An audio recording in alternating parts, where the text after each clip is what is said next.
And welcome to Out of the Bag. This is live on TNS Radio. I'm Sean Maguire, your host for tonight, and it's a bit of a different type of show. I'm going to be a student, and I will be bringing in the Master of Mathematically Perfected Economy, or MPE, Mike Montagne, and I'm really looking forward to bringing him on the show and to letting us all have an insight into what MPE actually is and how it works and how it can change our world. So, first of all, I'd like to say that it's absolutely fantastic to be here tonight. It's the 9th of the 1st, 2013. It's just after 9 o'clock. It was a great show with Scott Tips. I'd like to thank him and Donna for a really good show. Very informative, and I'm sure Donna will be back to speak to Scott very soon. I really enjoyed it. And I thought I'd start off with Sham 69 and tell us the truth, because that's what we're here to do. We're here to tell you the truth. We're here to tell you and give you, if we can, as many solutions as we can. Now, I've just got a couple of announcements to make before I move into the show, as it were, with Mike Montagne. And I'm very honoured and excited about that. But first of all, just a couple of announcements. The campaign against home taxes. If you're living in Ireland, they will be holding a national gathering at the Red Cow Inn on the Naas Road in Dublin this Saturday, the 12th of January at 12:30 p.m. This forum is essential to build on the success of the campaign to date and to debate new strategies for defeating the property tax. That was a message sent to me by Sean Byrne from the campaign against home taxes. So hopefully many people will be able to get along to the Red Cow Inn, Naas Road, Dublin, this Saturday at 12:30. Now, the other one I want to tell you about is one that I will be definitely attending myself by hook or by crook. There is the first Limerick Gathering 2013. This Sunday, the 13th of January at 1 p.m. at Appletown Farm. Now, I can't pronounce that, but it's Feohanagh. Maybe people can say it better than I can. I'll say Feohanagh, County Limerick. Now, this is to support and to stand in solidarity with Seamus Sherlock and his family, and to highlight their stand of the 150 days against eviction. And I'm hoping that people from many groups from all around Ireland will gather there in solidarity with himself, Seamus Sherlock, and his family. And that, again, is this Sunday at his farm, at Appletown Farm in Feohanagh, County Limerick. And it's at 1 p.m. We're all going to be gathering there. So that's really what I had to say. But before I bring my special guest on, yeah, I'm a bit of a David Bowie fan. Yeah, he brought out a song the other day and everybody was raving about it and all the rest of it. I saw the video today and it was very interesting. There's a lot of subliminal suggestions and maybe he's trying to give a few messages there. So I would really like to say that us on TNS Radio love David Bowie. Do we? Well, I do. So welcome back to Out of the Bag. This is Sean Maguire, your host on TNS Radio Live. And I am honoured to have with me the creator of Mathematically Perfected Economy, MPE, as it's getting round now. TNS people have been looking at it. And I'm going to be the student, but I'm inviting onto my show right now the master himself, Mike Montagne. How are you, Mike? Great, Sean. We should probably explain what kind of an experiment we're doing here. You haven't had time to get to this yet. You've wanted to.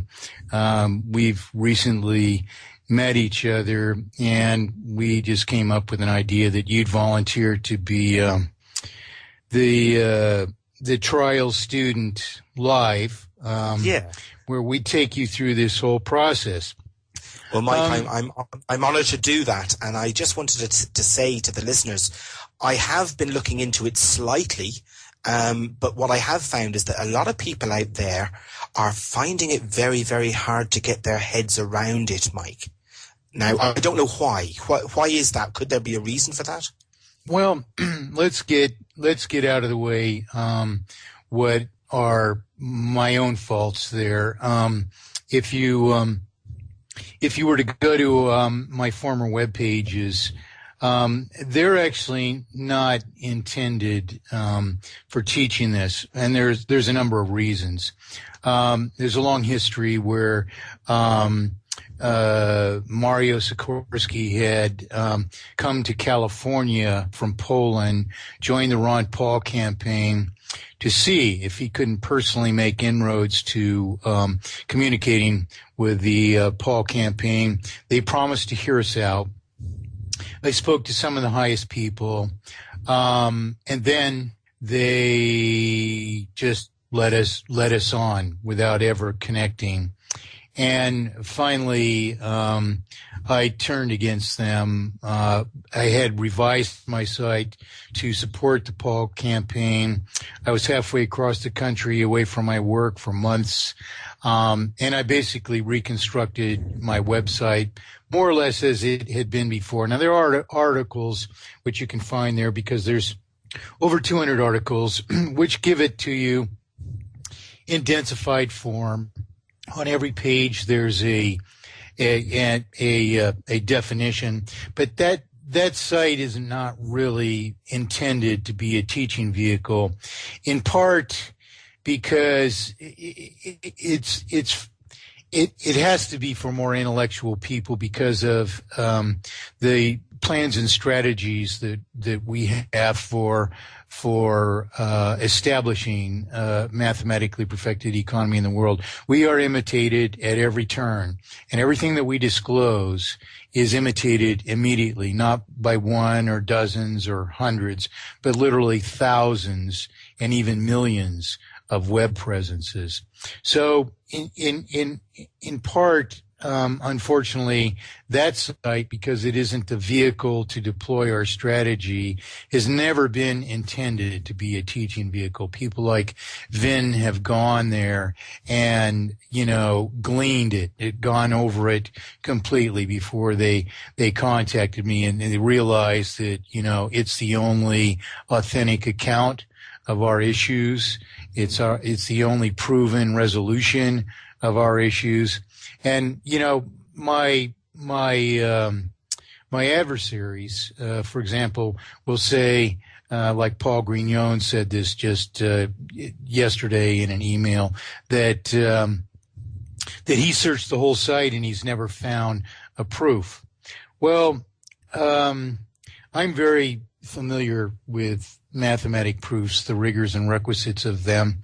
And the truth of the matter is there is no specific format for a proof. It can be given literally, and it can be given within the context of the issues that it addresses. And so an intellectual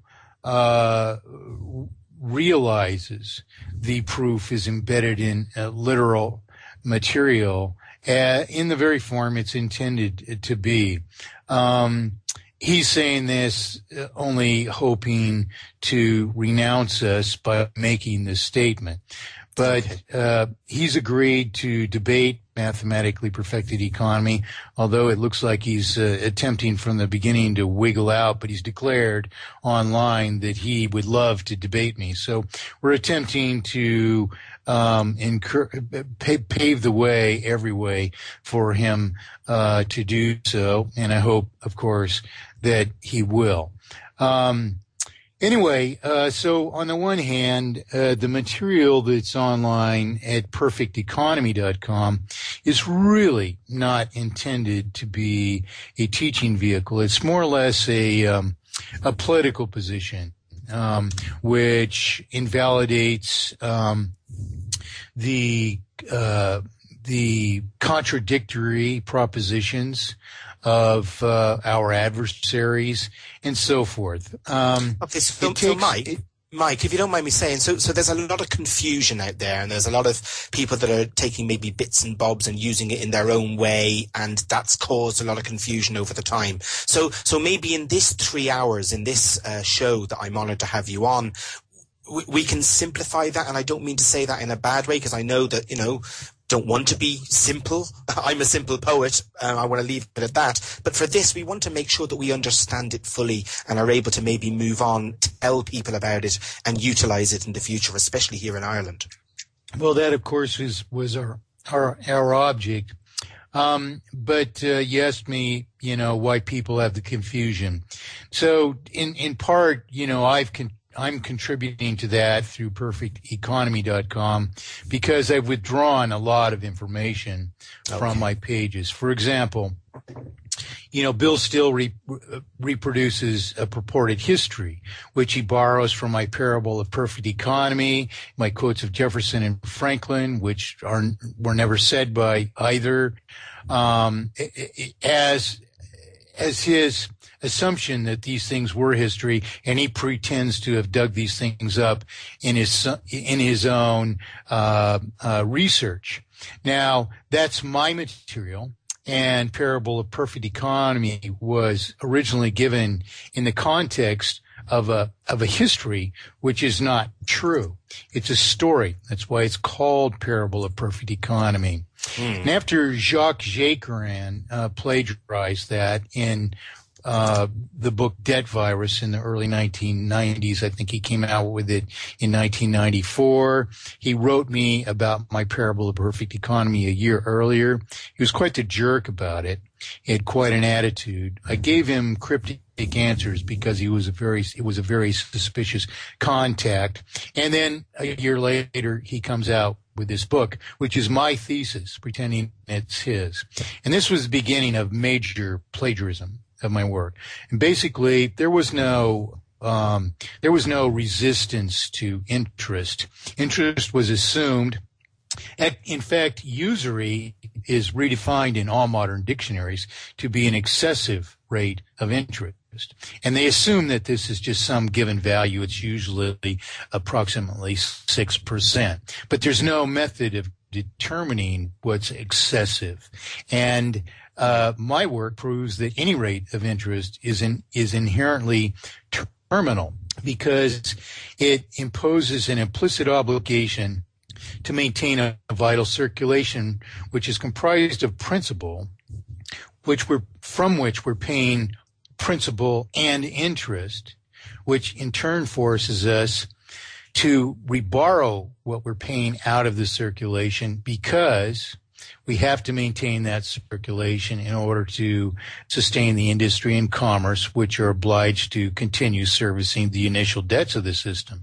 So we're paying principal out of circulation, having to borrow that back as new principal equal to the old, making it mathematically impossible to that extent to pay down any prior sum of debt. Yeah. And then we're paying interest out of circulation and borrowing that back as new debt then above the former sum of debt. So the sum of debt, as we see everywhere around us, perpetually escalates by so much as periodic interest on an ever greater sum of falsified debt to the banking system. So it's my work that proves that this is unjustifiable, unwarranted. Of course, we know that it's unassented, but that becomes important when we realize that this is a crime. It's not a crime if we think that interest is justified. Mm-hmm. So there was no point in claiming against this. So these people who are trying to steal my work and claim that it's theirs and obvious don't even articulate the problem, so it can't be obvious. They claim that mathematically perfected economy, in the case of Grignon, he claims that it existed thousands of years ago. Well, he's going to have to cite an example of that. And of course, he doesn't. He just makes the claim, which is an excuse which a plagiarist makes to justify their plagiarism, as if they've got it from somewhere else, but they can't even say where that somewhere else is. Sure. So there's nothing credible to these assertions. Moreover, Grignon, for example, pretends to justify interest, so he can't have the problem. So this is going to be the context of our debate, and this will be of great concern to all listeners. It's a vital event. So, Mike, you are going to debate Grignon, are you? I will debate him if he will come to the table. TNS is offered to host it. Vin, of course, would be glad to do so, and he would be very, very interested in doing the fairest job, because this is a vital event. It has to be handled professionally. Definitely, yes. And we do have to come to the table because these conflicting ideas, and in fact mutually exclusive ideas, do have to be expressed and tested by the public, which is basically the process that you and I are about to engage in. Whenever a person understands, we're talking about difficulty. On the good side, the new site, perfectedeconomy.org, on the signature page for the site, if you just go to perfectedeconomy.org, you land on the signature page, and it explains all the issues. So there's your teaching vehicle. The new site is intended to teach. So people do have some excuse for claiming it's not readily understandable from the material that's available. It's more or less intentionally that way, so that pretenders who are imitating my work don't have an easy road.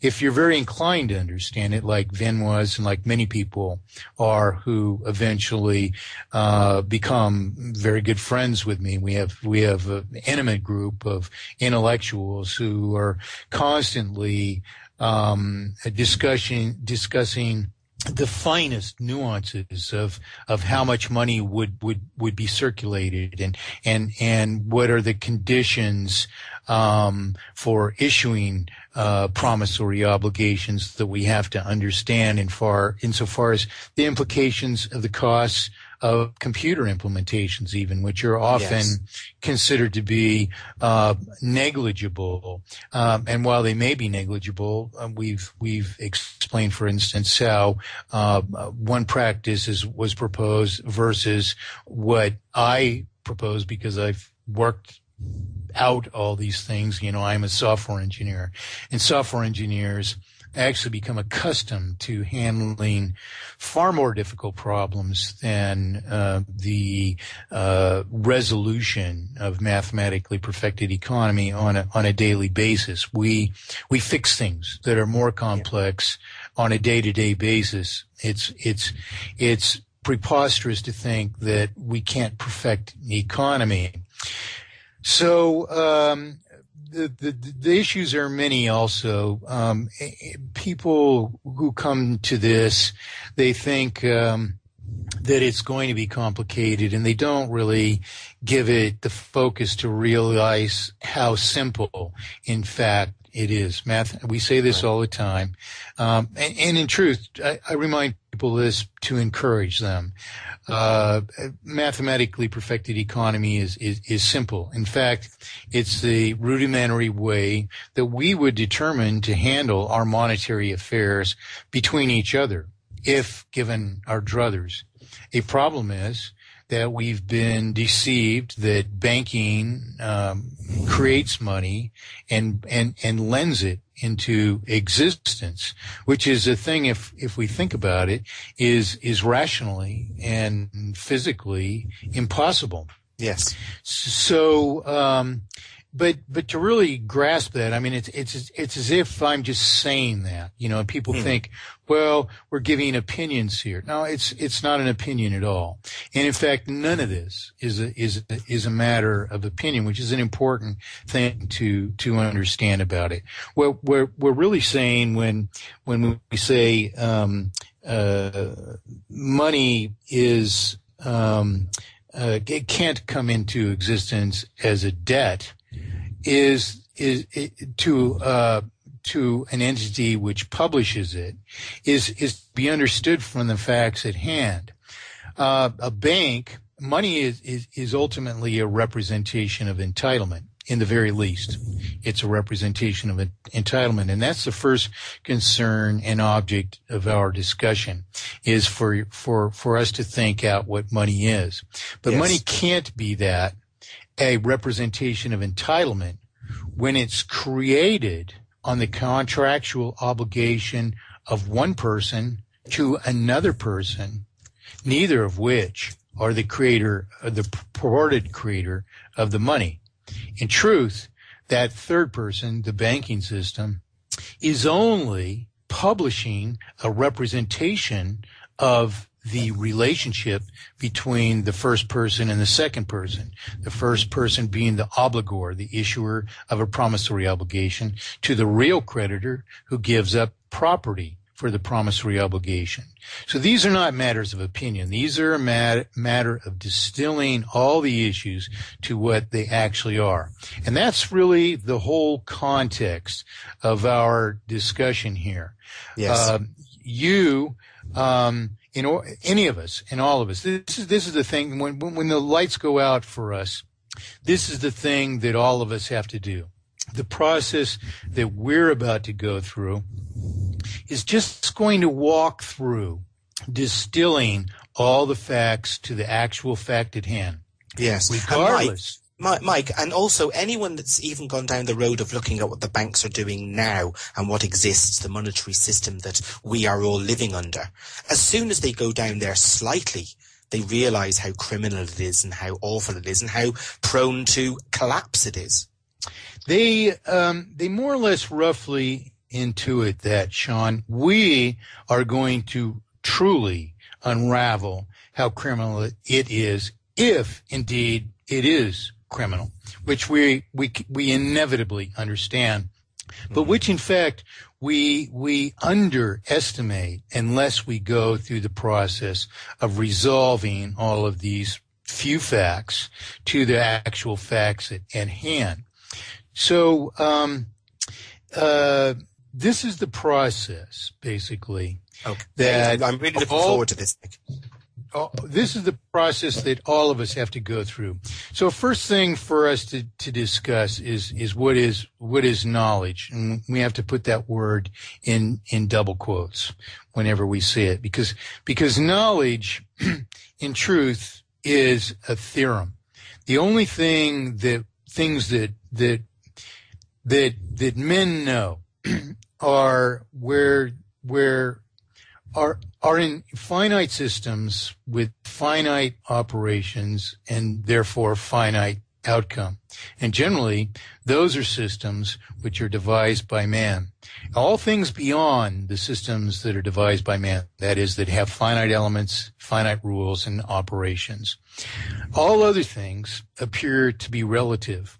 And because they appear to be relative, that means that it's possible that anything we learn about a given thing, quantum physics, for example, or Einstein's general theory of relativity, anything that we learn about these things can reflect upon all other things so that it changes or improves our understanding of all things. But because this appears to be a perpetual process, that means that in truth we can't know, quote unquote, we can't know anything until we know all things, because as anything may reflect upon all other things or some other things, it's impossible to have true, qualifiable knowledge of the infinite without knowing the infinite in its entirety. But in the case of finite systems with finite elements, operations, and rules, such as economy, we can know the consequences, implications, ramifications of all things. And so this is the journey that we're about to embark upon. And what I'm going to say in the beginning is you'll probably be surprised how easy it is once you get the key, which is what are the ramifications of the facts at hand. Once you get this simple nucleus of this information, you can immediately, people think, that I'm some kind of genius or something, because I can, anything you ask me about real economy or this false economy, I can immediately put it into context. But all I'm using is a basic, simple key, which is how you and I would conduct our affairs if given our druthers. Mm-hmm. So the only other thing that I might mention before we begin is the usage of words. Okay. People tend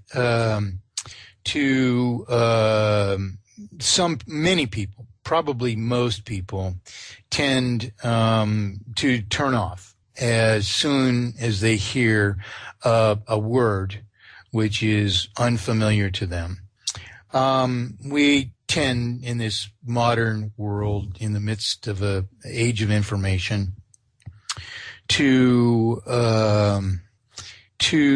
restrict even our vocabularies to what, well, by my education standards, is probably, that is what we were educated when I was born, to probably an 8th grade or 6th grade or maybe even a 5th grade vocabulary. Mm-hmm.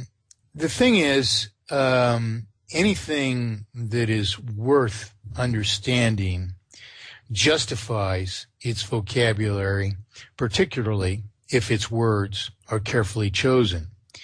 That is, despite the fact that those words may exceed our vocabulary. It's justified to have to look up a word when that word is the only word that conveys the meaning. Absolutely. And people tend to shut down when they hear a word that they don't know. But the thing is, that's a different kind of a person than we need to be. If we're to be competent, self-governed people, we have to understand our affairs. Now, people think, simpletons think that, science is just some disposition to use big words, for example. Mm-hmm. But even a casual look at science realizes that it's not about being pretentious at all. Words are devised by systems of conveying meaning so that having a part of a word and hearing it in its context, we can intuit what it means. And if the issue is important enough, we resort to our glossaries of terms or our dictionaries. Absolutely. And we look it up. So, Michael, when we were children and we were learning, we used to go and consult our dictionaries when we didn't understand something. Mm-hmm. So why have we lost that? Dictionary by the time I turned 12. I still have it. It's hanging by its hinges, and I still use it. Yes. Even though I have a computer dictionary. I want to look at what that word usury was defined to be in 1967. I also want to know what it was defined to be in 1867 and 1767.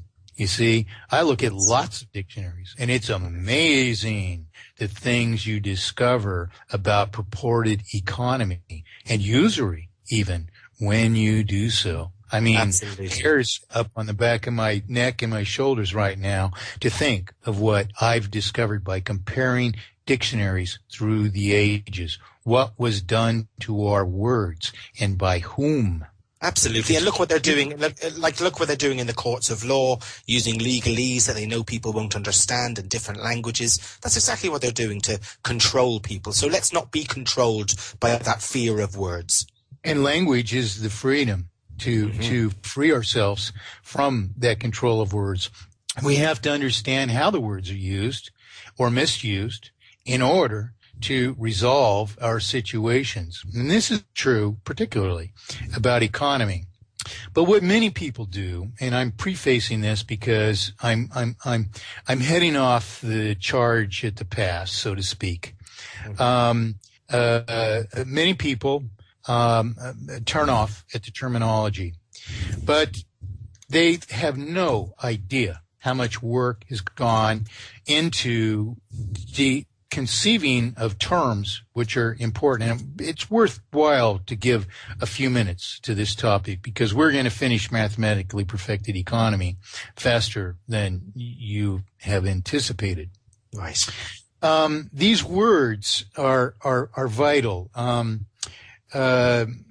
First of all, I'm going to say that there is no sentence that I've written and remains in some form at this present time that I haven't read 50 times over. If it's in any formal document, an essay, an article online, a blog, I've read it 50 times over. Now that means the last revision is read 50 times over. If you actually chronicle how many drafts I make of a document, it's often multiple thousands. There are literally, probably at least 20,000 drafts of anywhere from in the range of, say, 5,000 to 50,000 words of our amendment for Mathematically Perfected Economy and Absolute Consensual Representation. Mm-hmm. Now, just take these words, Mathematically Perfected Economy. 40 years ago, when we did, people insisted I have a name for what I talk about. And suddenly that was the name. I just, okay, so how did it come about? What describes it? It's a fact of singularity. But if we combine that as an adjective to, the other terms, it's even more wordy. So I arrived, more or less spontaneously in this case on the terms Mathematically Perfected Economy. And for years, people told me no one will ever remember that. Too complicated a name, which is preposterous. You name something what it is, then its name indicates what it is. You don't call it super economy or just economy.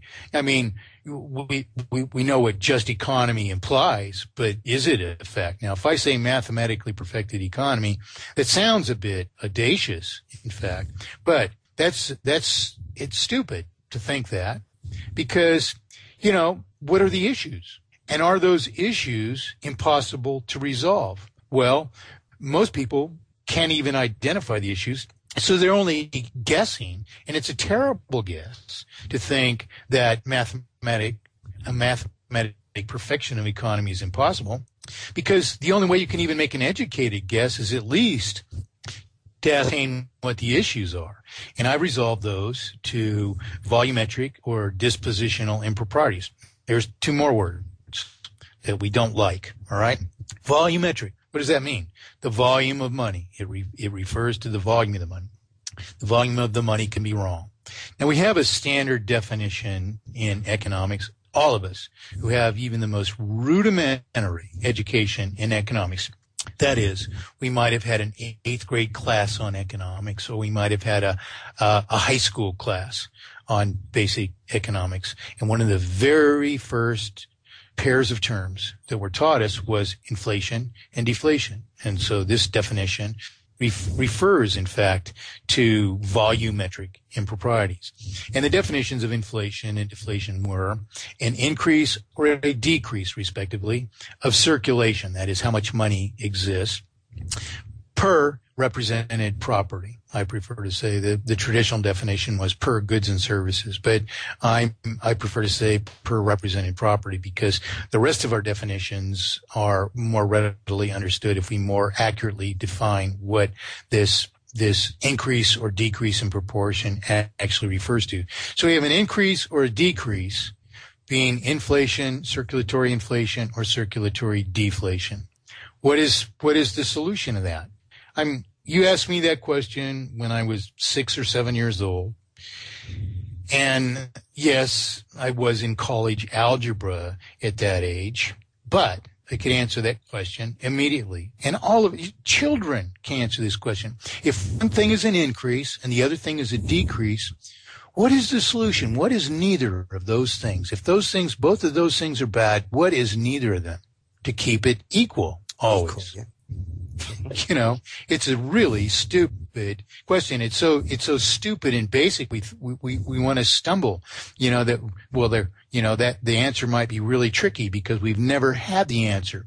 Modern economy is about a lack of that answer. And the reason it is about a lack of the answer is because it's an imposed system of exploitation, which depends on us not resolving it so that it can persist. So it's very important that we understand this. So we have two issues, volume and disposition of money, and we've just solved volume. We only have one thing left. And how does that one thing affect anything? Disposition. Well, if I buy a dollar's worth of your production from you and 50 cents of it goes towards something else, when you receive it, you're getting paid half, aren't you? So the disposition is very important. Now, if that 50 cents is going to service an artificial escalation, falsified debt to people who merely publish our currency, that's very important to you. So the question is it important enough to you to appreciate the terms that we've just used, which are as appropriate can be? I have spent 50 years refining these terms, using them millions of times, and every time I do, thinking how to refine them, and I'm stuck there. That's as good as they can be. Volumetric and dispositional improprieties. Is it important for us to understand these words? Now, we've explained them.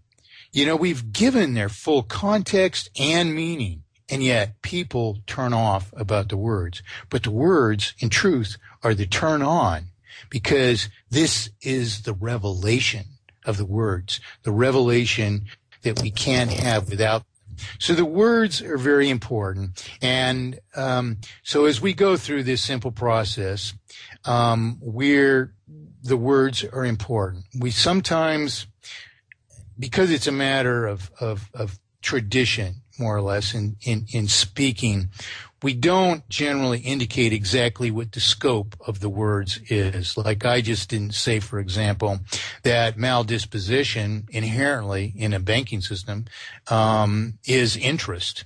Mm-hmm. But we're to understand that now, since I've already explained that in a previous part of this same discussion. So now we have enough of a question in our heads, which compels us to focus on this conversation. This is how we are to change the world. This is how we have to change the world, because we are suffering terminal, artificial monetary failure because of the words we need to understand, because they are the vehicle for the revelation that we have to digest in order to resolve our affairs and to become people who are competent in self-government. Yes. Without this, we don't even have an argument against our betrayers. So the truth of the matter is, instead of the lights going off when we hear, quote, big words, the lights should go on.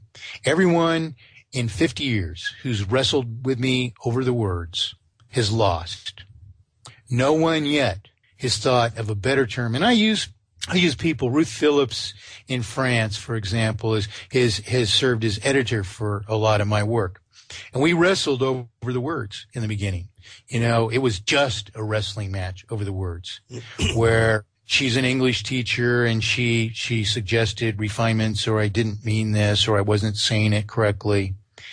And once I provided my full explanations for each implementation of each word, we suddenly had an entirely different working relationship where all the lights were on, and Ruth is a most excellent editor now because she understands this thing so well. I mean, wow, these are like magic words. They're like more carefully selected than any we encounter, and they need to be, so that we truly understand what's being conveyed. Now, a typical conversation, I'm just going to stay on this topic of words. I want to conclude it with this one further example. Yes. I've got a book on the writings of Thomas Jefferson, which I've read through, and my work is often compared to Jefferson's. And there's a passage. It's about 4 or 5 pages, the first 4 or 5 paragraphs of which are sufficient to convey this idea. But people say, that they understand Jefferson better than they do Mike Montagne.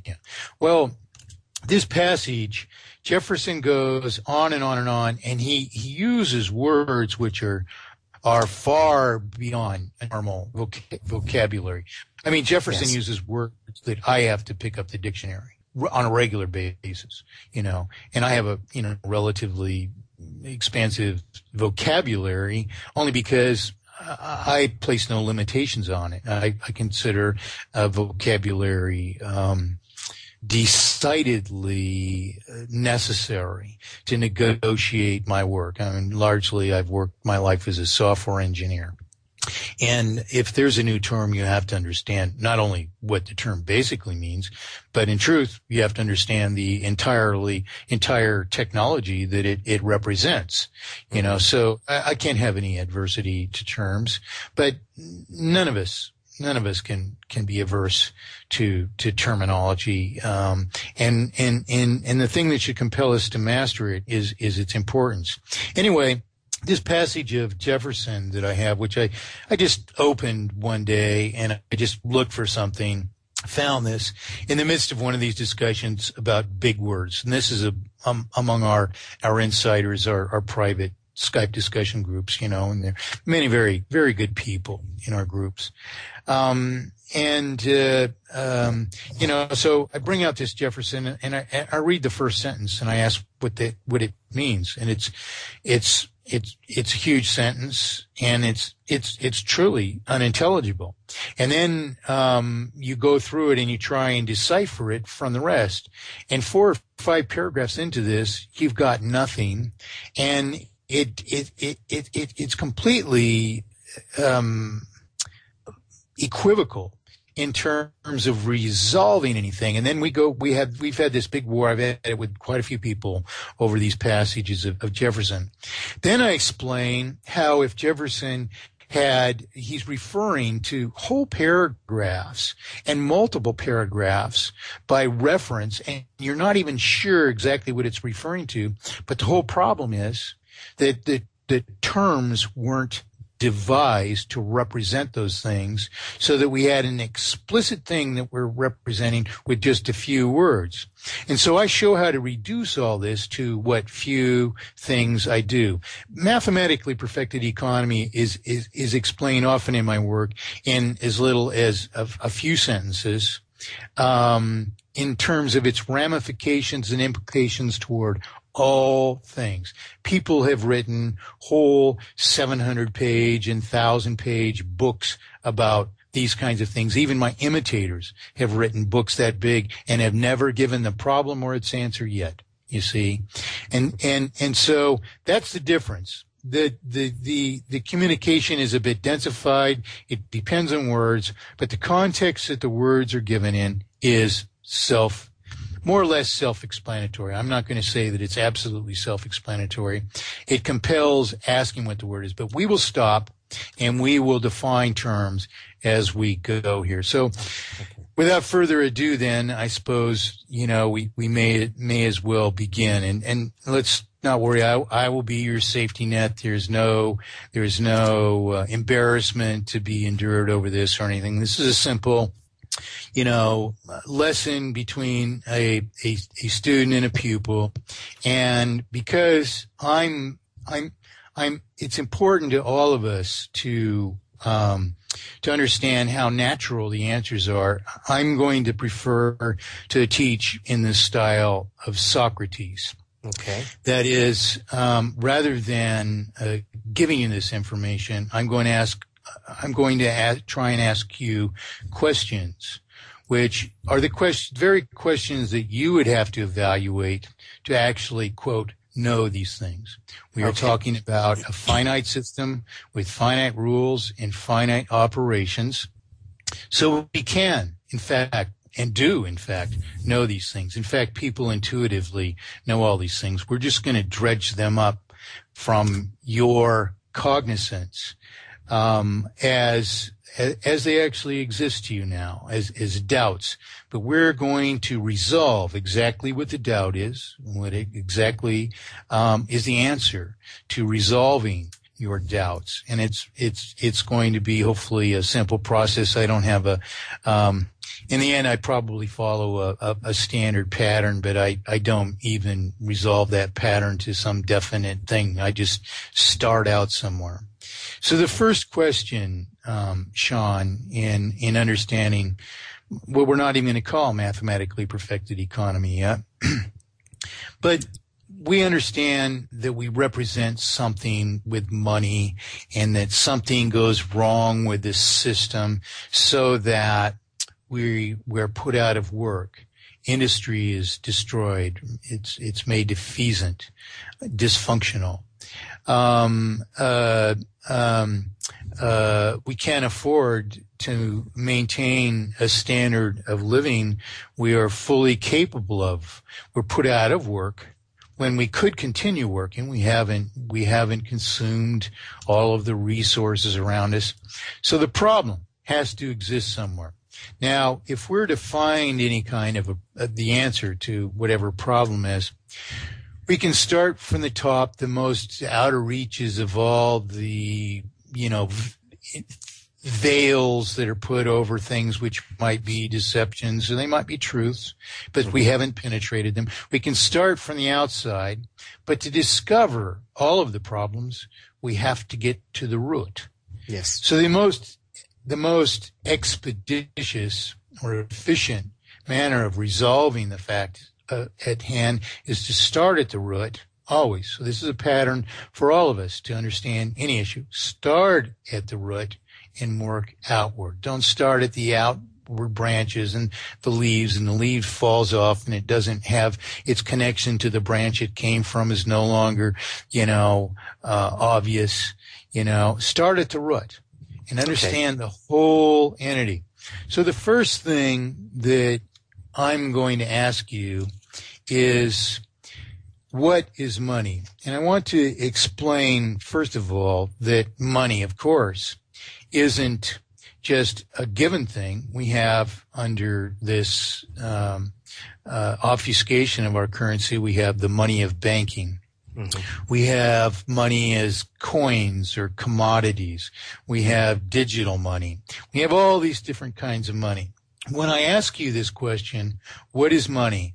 What I'm asking you, Sean, and everyone else, is, what does money need to be to you? Because that's going to have to be the guiding principle for the system that we build for what money has to be to you.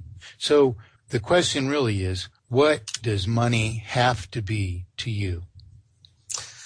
Okay, for me it means a way of living. And I suppose if I wanted to ask a question about money, it would be, why do we need it when surely my work and my what I supply as a person should just be represented in society, as in I would get everything back. So some people would like to live without a money society. So I would say to you, let's just stop on the last thing. Okay. Yes, you said it. You were answering with a question there. You just thought this out. Representation is what you've arrived at. Now, you also raised another issue here. People are advocating moneyless systems. Well, if money is representation, the next question is, if we're going to evaluate this mutually exclusive proposition of operating, sustaining our affairs without money, the question is then, if money is representation, and let's put this representation, let's refine this concept of representation to answer this for the question of what the implications would be of operating without money. If money is representation, let's just devise any number of of examples, but let's make our example universal. I build a home, or you build a home. You build a home, and let's just call this 100,000-pound home with a 100-year lifespan. Okay. And we'll use this example throughout our discussion. 100,000-pound home with a 100-year lifespan. Not very realistic, perhaps, in terms of either quantity, but nonetheless, round numbers that we can easily do the math for all throughout our discussion. All right. If you build this home and you accept money from me for the home, what do you need that money to represent? Obviously, and I'm going to answer that question so we don't waste time. Obviously, do you want to answer it? If you can't, if you want to, you go ahead. Well, I was going to say materials and work involved, etc. Exactly. You want that money has to represent what you put into that house, which is your work and the costs of all the things that you use to build it, including the labor of others. So you want your due, which is your contribution to the overall pool of prosperity or production. You produce this home with however much work by others. And from that $100,000 over the costs that you've paid to those who also contributed to it in the way of materials, in the way of other labor, you have what is payment for your contribution, and you need that to represent what an equal measure of production eternally. You may spend it today, you may spend it tomorrow, you may spend it in 5 or 10 or 20 years from now. Mm-hmm. And because saving is important. We work to coast. And so money isn't just representation of entitlement, your entitlement. It's necessarily an immutable representation of entitlement. Now this is if and only if we're insisting upon reward equal to our production, which is the goal of true free enterprise. Mm-hmm. To advocate a moneyless society, then, is to assume one of either two things, then, that we would operate the same way without money, or that we don't need representations of entitlement. Now, if we divorce ourselves or abandon this idea of immutable representation of entitlement, we're saying we'll just give up our work. Anyone can consume it. You built this house and somebody just snatches it away without paying you for it. And somehow you're just going to walk the face of the earth and get your due for what you've produced. Mm-hmm. And you're going to find that people took more than they contributed, and that money is therefore your protection against their infringement on your right for due reward for your production. So a moneyless society is an abandonment of this necessary protection of our production so that we can acquire due reward for what we contribute to the overall pool of wealth and give to others. What we're receiving in when we receive money, then, in the form of the immutable representation of entitlement, is insurance that we can acquire from the overall pool of wealth what we've contributed to it. So the other thing that abandoning this principle could mean in a moneyless society is that we all have such integrity that we would do this anyway. But if we have that integrity, then money, especially if and only if it is an immutable representation of entitlement, represents the same thing, so there's no injury against that argument by adopting a perfected money.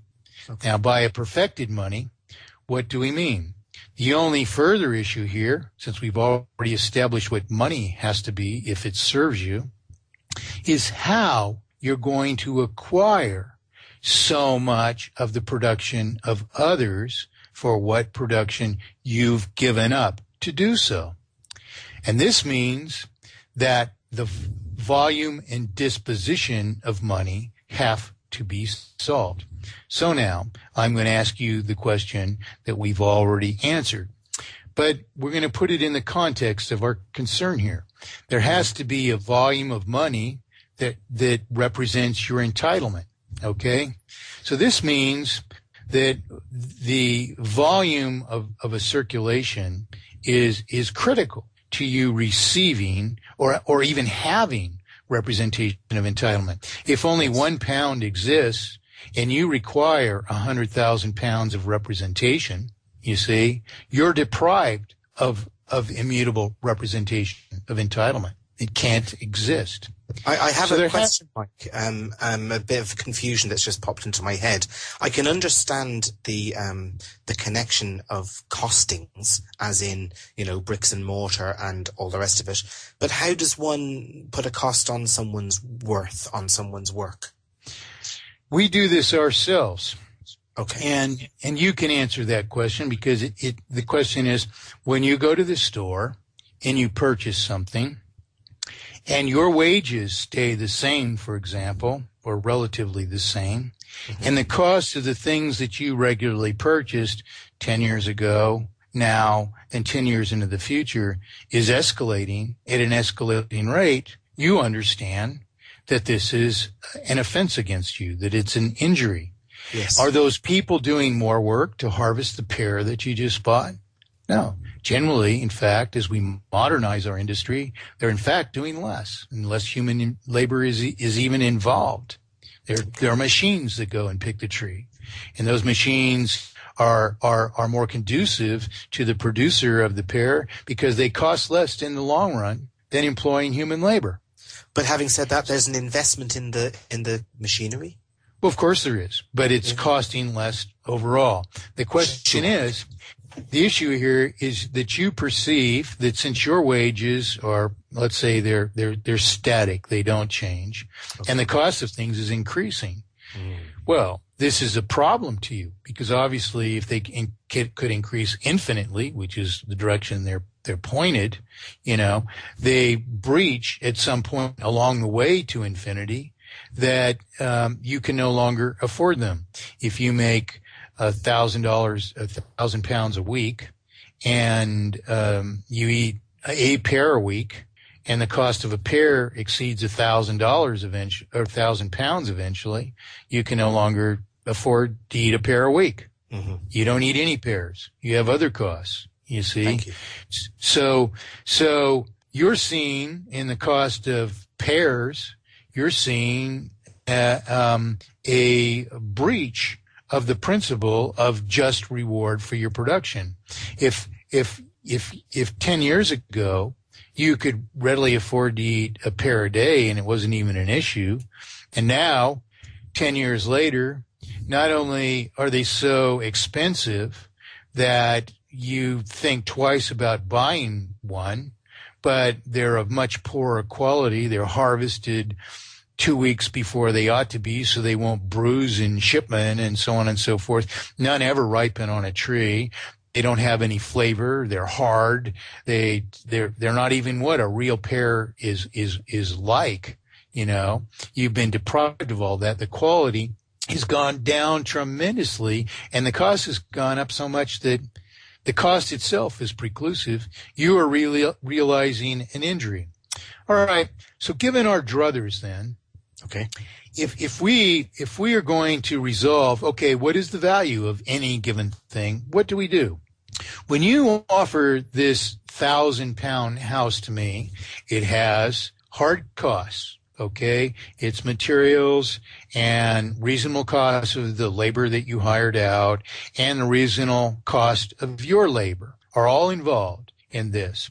And in the end, each thing that's produced, it's really the labor of producing it that predicates its just cost amongst each other. In other words, if we buy a cord of firewood, we look at the cost that the firewood cutter has. He's got to drive his truck up into the woods. He's got a wood cutting permit. He's got the cost of operating his chainsaw on his vehicle. And there is the work. All right. So we take the costs into account and we take the work into account.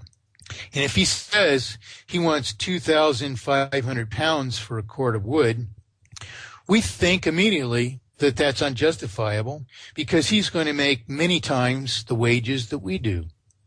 We look at his work and we see its relative value in terms of the relative value of our work.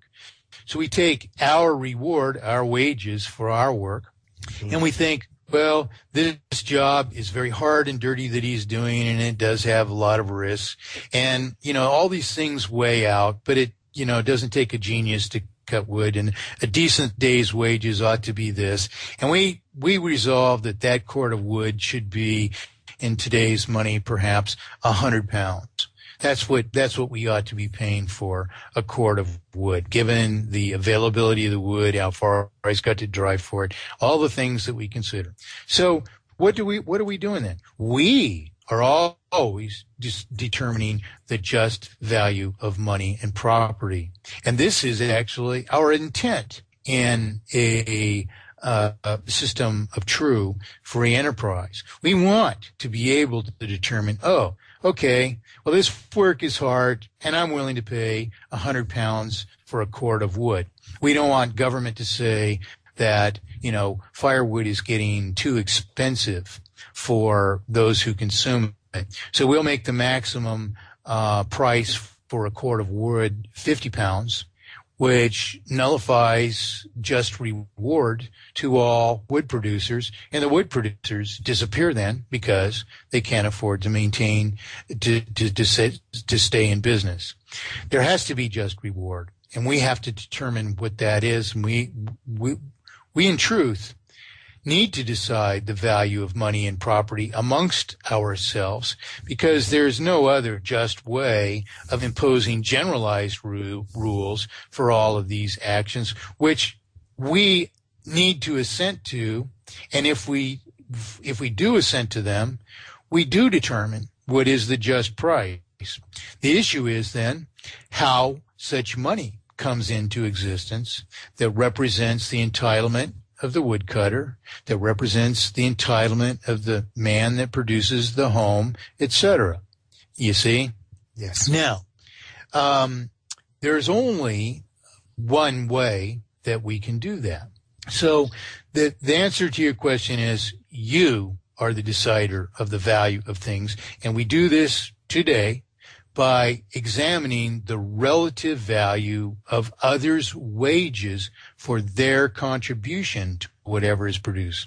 So if I write software for you, you're looking at pretty much just my labor, because, the computer doesn't cost so much. Electricity that I use doesn't cost so much.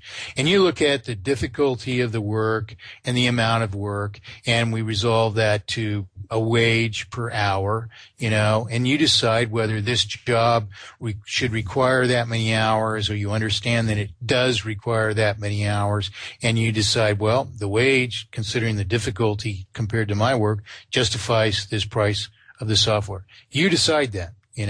Now, that doesn't mean that we decide these things perfectly. Generally, we do this roughly.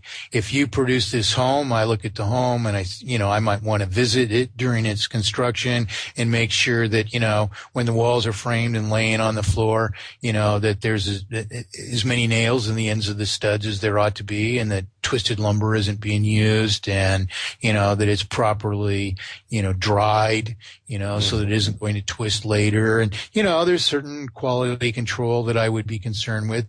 But then I'm also familiarizing myself with the amount of work or the comparable work that I've done. I've done a little plumbing. I've done a little wiring. I've done some of my own carpentry. I know that carpenters don't get rich on their wages. I understand that their wages are relatively justified. And I can see in the time it took to construct this house, which is also represented in the construction of all other homes, whether or not that's an exorbitant amount of time or the right amount of time that was invested in it. And all in all, I'm deciding whether so much of my wages, so much of my work is justified here in the price that you ask in the home. Do I know that exactly? Never. Never, because I'm not going to account for every nail and every swing of a hammer and every loading of a nail gun and every piece of plywood that was, rejected or used even though it was defective, or I'm not accounting for everything. I'm approximately doing it. And, the truth is it's so much more work for us to account for everything that drives up the cost. It's such a huge issue for me. We settle on an approximation, which is good enough. And we have, each of us, our own processes. But basically, we're comparing the value, as we can perceive it, of the contributions that others make to production to our own. And we're justifying the price in terms of, okay, that's the right asking price. The next issue is, can I afford it? Now, the can I afford it issue has two possible contexts. It has a context in proper or true economy. That is, you're asking the asking price. If you get the asking price, you're fulfilled. If, and only if, you can spend that money and you can reap whatever you determine to be an equal measure of production for the production that you've given up. That's your vital concern, and that's the last thing we have to do, in fact, to provide you with mathematically perfected economy, because so far we provided for you to have immutable representation of entitlement, which in the case of a moneyless system fulfills your needs by an implementation of money, which is no offense against the purported idea that humanity is so free of injustice that without money you will acquire your due likewise. That idea is preposterous. On the one hand, perfected money is no injury whatever to you. And on the other, it's the insurance that no injustice can be inflicted upon you. So it's necessary to achieve the state that advocates of a moneyless system are actually advocating. But those people aren't advocating that in any kind of comprehensive manner, or they would understand that the real issue here is to perfect money, because this is how we perfect humanity of injury against each other.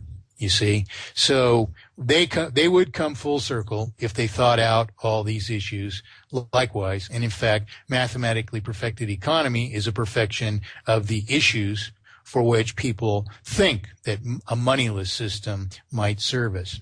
Mike, if you don't mind me asking you at this point, the thing that keeps popping into my head as you're speaking, and I'm listening intently to what you're saying, is that's all well and good if we're all really nice people.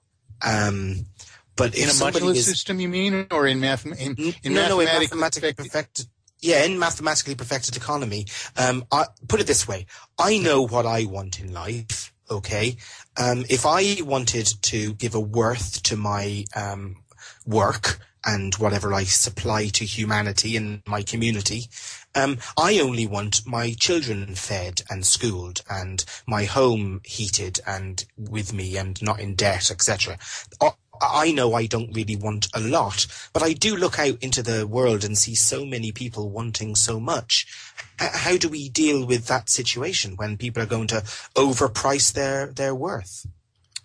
Well, in truth, mathematically perfected economy resolves that, but we can only understand it if we finish working out what mathematically perfected economy is. Okay. In which we're just sustaining your objects. Your objects are sufficient representation of entitlement to convey your industry and trade. Mm-hmm. And then we understand that injury is imposed upon you unless you receive an immutable representation of entitlement. So our next object is resolving how representations of entitlement are immutable.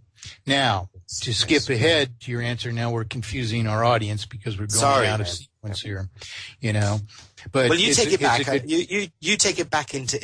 No, let me answer your question. Since you raised it now. Otherwise, I'm not credible. Okay. The issue is that the over establishing people's worth, basically. I mean, people who are going to lie to you and say, look, I'm worth much, much more than they actually are, etc. Well, that's the thing. If I'm just pausing to put this into context without, we're confusing our audience now because this isn't the proper sequence to build all this in. You need to follow me. You don't need to lead here because now we jumped out. Well, this is a problem. I mean, if a student, in a geometry class, and you're learning sine, cosine, tangent, etc. Well, I'd stick my hand up, Mike, if I had a question. Right. Sorry. Okay. But if I was a teacher in a proper class, I'd hold up my hand and I'd say, hold on, we'll come back to that one when you're ready to understand the answer. Okay, which is what I'm willing to do for our listeners. Let's get back into sequence, and I'll let you carry on with your sequence. And the reason is I'm going to ask you to answer that question after we answer the issue that it's at hand. Okay. Let's just do it the right way, okay? Fine. Absolutely. Okay. So now, immutable representation of entitlement. You're concerned with whether if you get this 100,000 pounds and you've got to spend 75,000 of it to, toward materials and those who've contributed your labor and, the reward for your efforts in producing this 100,000 pound home is 25,000 pounds. That's over all your other costs. Now you have this 25,000 pounds and you want and deserve, to acquire an equal volume of production of others. Now, as we've just explained, those terms which I've just expressed, equal volume of production of others, are something that we decide and agree upon between them when we do indeed agree on what we will consider to be a just price, a just amount of reward for their efforts. We consider roughly whether their efforts are deserve greater reward per hour than ours or less reward per hour than ours, etc. We basically determine price. We do this all the time, and we recognize injuries against that principle, even if, in fact, we aren't truly able even to exercise that principle freely under this obfuscation of banking, because interest perpetually multiplies the sum of falsified debt in proportion to the circulation, leaving ever less to industry and commerce to effectively achieve its objectives, which forces industry to increase its prices just to maintain margins of solubility. As industry is forced to service an escalating sum of debt, it has to increase its prices to stay in business, to continue producing, because this escalation of cost also affects those who produce the materials which go into industrial production. It also increases what labor needs, but generally labor isn't provided the full of what it needs because there isn't enough left. And so our wages don't go up as the cost of all things goes up, and we don't benefit as if it's just all together on a magic escalating scale and our wages are equal to all the other things that cost us and everything's fine. No, because the cost of servicing the initial sums of debt increases in terms of the debt that's accumulated at itself an inherently escalating rate even. These things are going up in proportion to a circulation. That leaves ever less for industry and commerce. Industry actually suffers marginalized margins of profitability or solubility. Likewise does labor. You see, so these things squeeze us out of being able to afford a standard of living that we're otherwise entirely able and in fact justified in sustaining. And all of the difference is going to banking, which produces nothing. So this is an injustice that we have to understand and to resolve. And we've only gone through two steps. We first established, we haven't finished the second even. We first established that money has to be a representation of entitlement. Now we realize, likewise, that you are injured if it's not an immutable representation of entitlement. We likewise have understood, because we went off on a tangent already, that this fulfills every object of anyone who advocates a moneyless system. But now we're trying to understand how money can be an immutable representation of entitlement. Now, since there are only two aspects of money, and I'm just saying this, although it's been established many times, but no one has ever come up with a further aspect of money also. So empirically, we only know two things about any kind of circulation. And the word circulation refers to however much money of any given kind exists.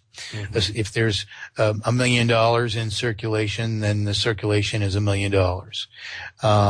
If $10 million is paid out of circulation and we maintain a circulation of $1 million, then we have to borrow the 10 million back into circulation piecemeal as it's paid out. So as $500,000 is paid out, we borrow back $500,000, and we have $1 million circulation, but we've increased the debt we restored this former debt in the principal that we borrowed back, and which we paid out. The principal we pay out and borrow back equals the new debt equal to the old.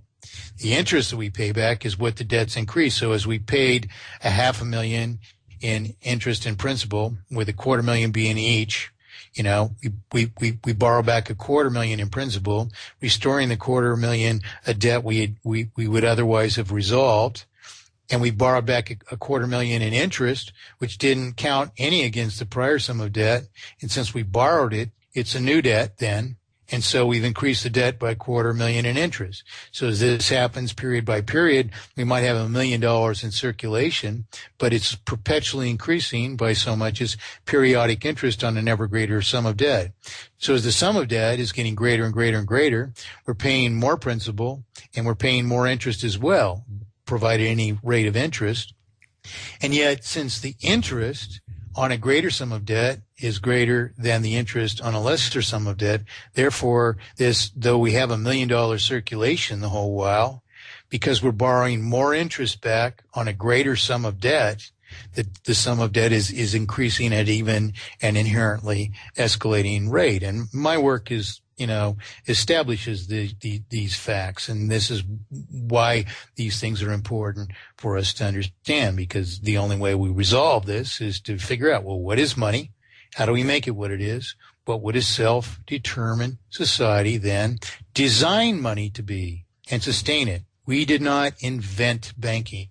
Banking was imposed upon us. So in order to understand this crime, we have to understand this escalation of debt, and then we have to understand if it's warranted. If it's truly a fact that money can be lent into existence as a representation of prior entitlement of the banking system, then when the banking system doesn't even give up any commensurable consideration ever, then we have a huge crime. And I mean, in truth, a preposterous crime. We have a counterfeiter saying we owe us all of the money that they produce and all of the interest on it for eternity, while that interest perpetually increases the owings until we can no longer sustain industry and commerce, which is what we call a Great Depression, a terminal failure of the monetary system, which we cannot recover from within the constraints imposed by this artificial process, which the rest of us would never design to serve ourselves. So we're attempting to understand what process does serve us. And so that process is, first of all, we know that money has to be a representation of entitlement. And we've also established by simple logic that that has to be immutable because your due is only rendered to you if that representation is immutable. If you can acquire an equal volume of production for the representations of entitlement that you have. Now, being as money has two aspects, that is volume and disposition, you can readily resolve, just from the abstract considerations at hand, two things. What does the volume of money have to be in relation to the volume of represented production if you are to acquire so much production for so much money? What does the ratio of the two always have to be? If there's less production than money represents, what will the problem be? That money cannot acquire so much production. No. If there's more production than money, there isn't enough money to acquire that production if it has consistent value. So what does the relationship between the volume of money and the volume of represented production have to be always? Well, it has to equal. Exactly. So we've actually established this several different ways in our singular solution for inflation and deflation, and in your answer just now as well. Okay? So they have to equal. All right. So you're almost there. You're almost finished already. What is mathematically perfected economy then? Now, we also have the consideration of disposition. If the money and the volume of production that it competes for have to always be equal, what would happen if half the money has to be diverted to something else? You cannot acquire so much production as you are entitled to. We no longer have an immutable representation of entitlement. So half the money today is dedicated to servicing this escalation of falsified debt to a banking system.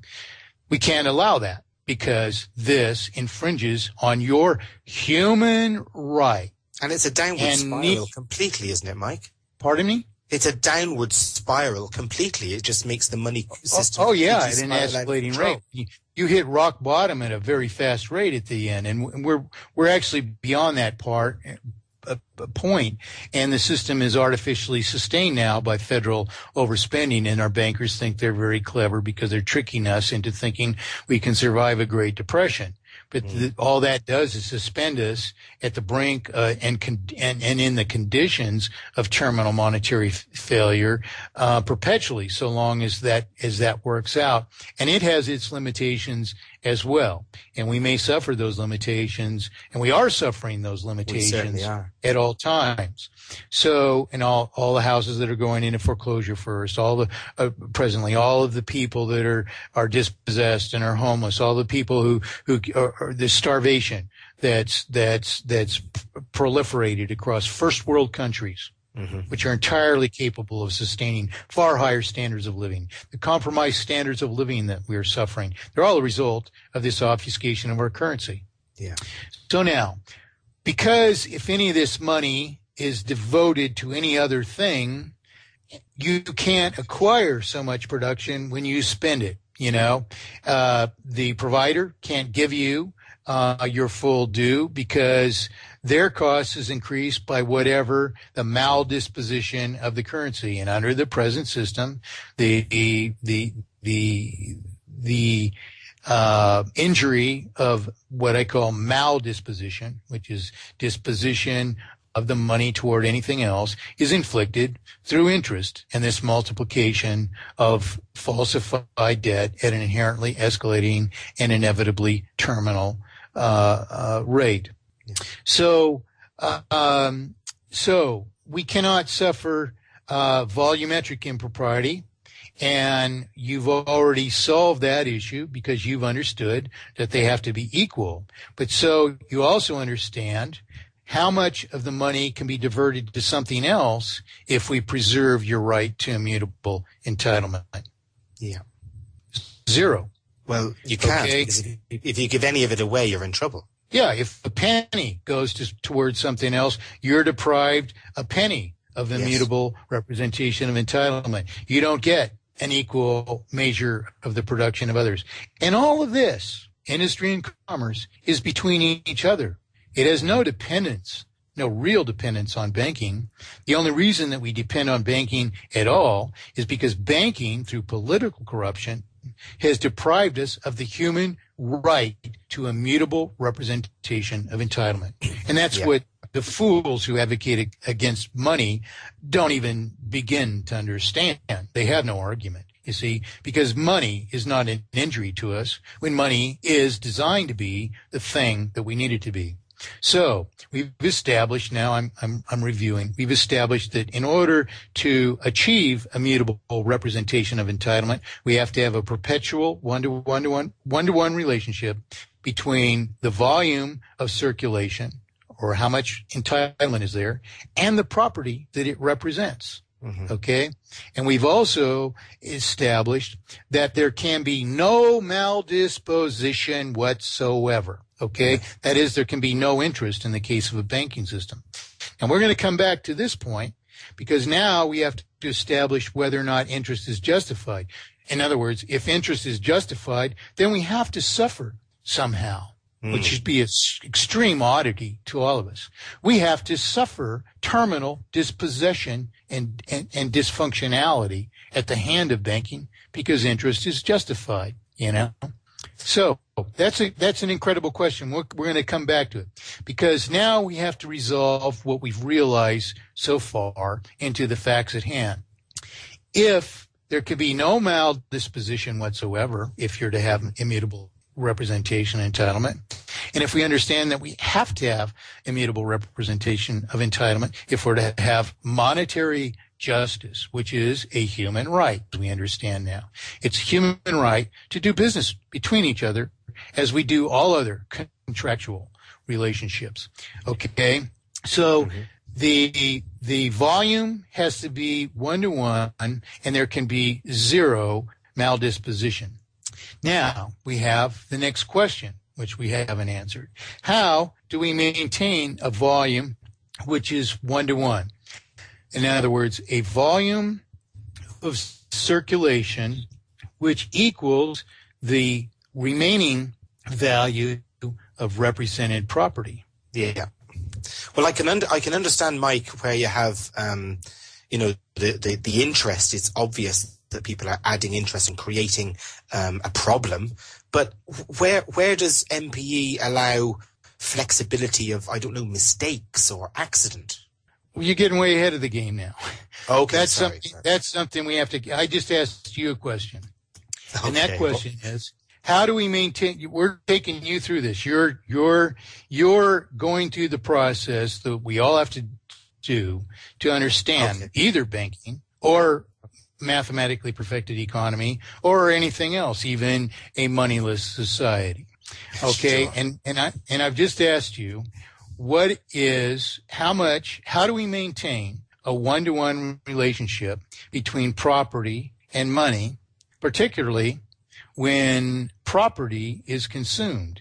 If this 100,000-pound home has a 100-year lifespan, if we just for the sake of simplification consider consumption or depreciation to be linear, at 50 years into the lifespan of the home, half of its value would be consumed then, because 50 years is half of 100 years. So the value of the home would be 50,000 pounds at year 50. All right. So how, in the case of this home, would the circulation equal the remaining value of the home? Well, I don't know. Are you saying that just to get my head around it? Are you? No, you do. You do know. That's a simple question. If we go over 50 years, consuming half the lifespan of the home, and the money in circulation has to equal the remaining value of the home at then there's 50,000. 50,000. Yeah. Yeah, that means that you have to pay 50,000 pounds for consuming half the value of the home for consuming half the value of the home. And what does that mean? What does that equate to? That puts the 50,000 into circulation. So 50,000 should be in circulation at that point in time. And the way that you achieve that then is to pay the $50,000 out of circulation. This imposes an interesting consideration then.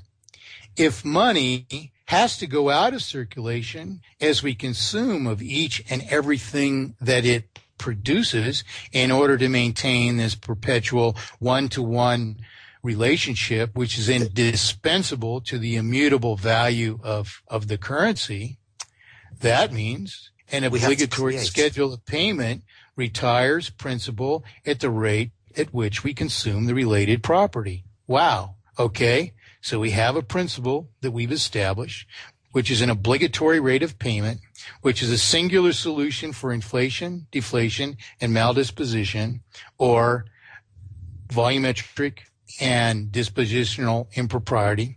We've solved every aspect of the currency just so far. But a good question there, Mike, is does the house keep its value? Its value is half consumed. The circulation equals its value. Also, there is, in the case of a promissory obligation, a remaining obligation to pay just that for the remaining value of the home. So there's actually an obligation to pay what should be the remaining value for the remaining value, which is what fixes the value of the money then. So we have a perpetual one-to-one relationship in the case of promissory obligations, but you're skipping again. You need to let me lead. Okay. Now, so if this obligation to retire principal exists then in order to maintain money as an immutable representation of entitlement. And I should add here, for our many imitators, these arguments and are copyright and trademark. No rights or pretended claims of authority exist for any other imitator. Because Paul Grignon is going to incorporate this in his preposterous ditty "Money is Debt" by tomorrow morning if he listens to this.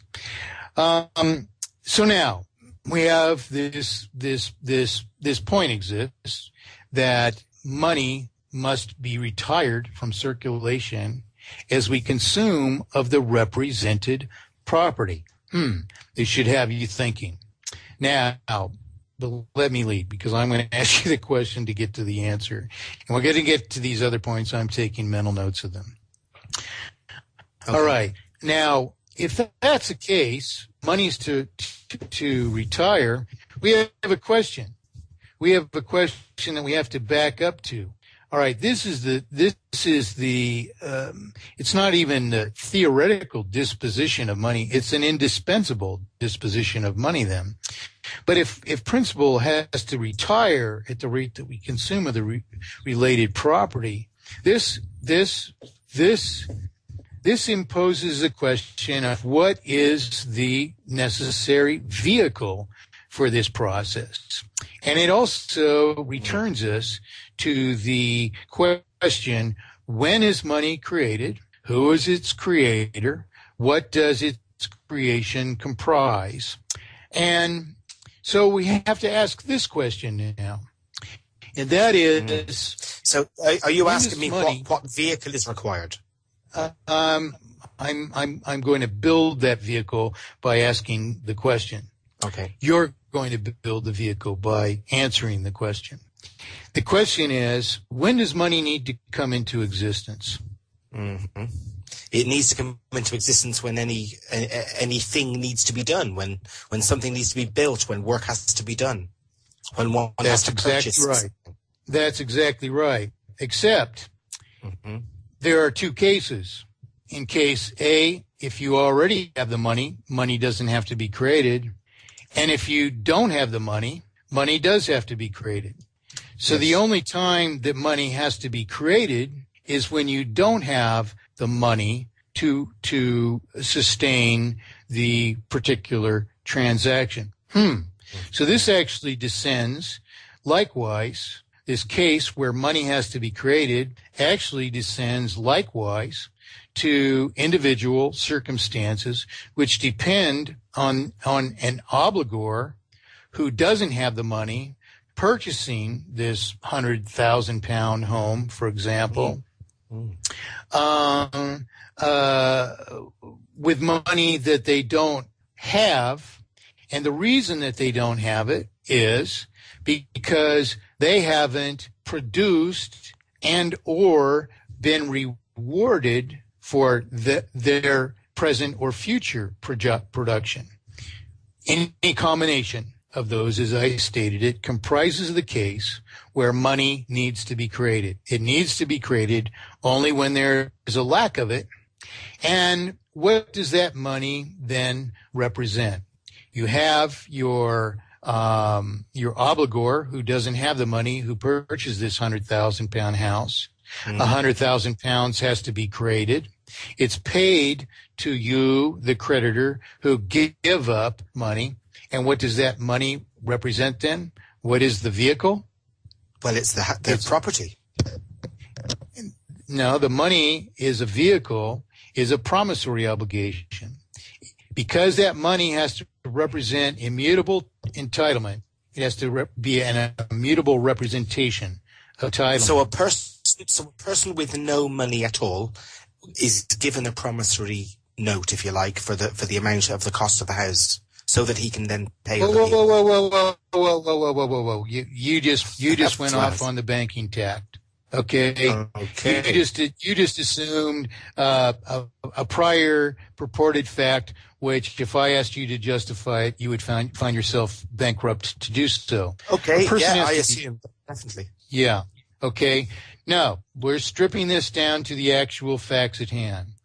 When I buy this £100,000 house from you, and I give you an immutable representation of entitlement for the volume of the home, which is what you get in banking too, by the way. The bank claims that it's given you the home and that you owe the principal to the bank and that the interest is warranted because when it created money, it was already a representation of the entitlement of the bank, which it gave up nothing for. You see, it's just creating representations of entitlement to itself. Okay. And you see, and in truth, we've already established that these representations of entitlement are inherently, necessarily, and even indispensably obligations to pay and to retire principal from circulation. And you're deviating. You're wanting to go back to the banking pattern there, but the banking pattern hasn't been established. There isn't any argument to say that, somebody else is going to give you a representation of the creditor's entitlement. Really?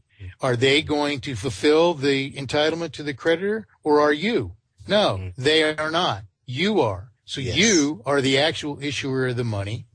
Okay. The money, which is an immutable representation of entitlement, has to be sustained by you paying the principal off at the rate of consumption of the related property. So there's an obligatory schedule of payment. There can be no interest, which itself rules banking out of the equation if we're going to have a sustainable economy, nor can you acquire an equal measure of the home builder's production for your own production if interest is imposed. It makes the interest makes the object of true free enterprise impossible. All these things are realized from the few half a dozen, not even questions that we've answered. Well, thanks, Mike. It just seems so lovely.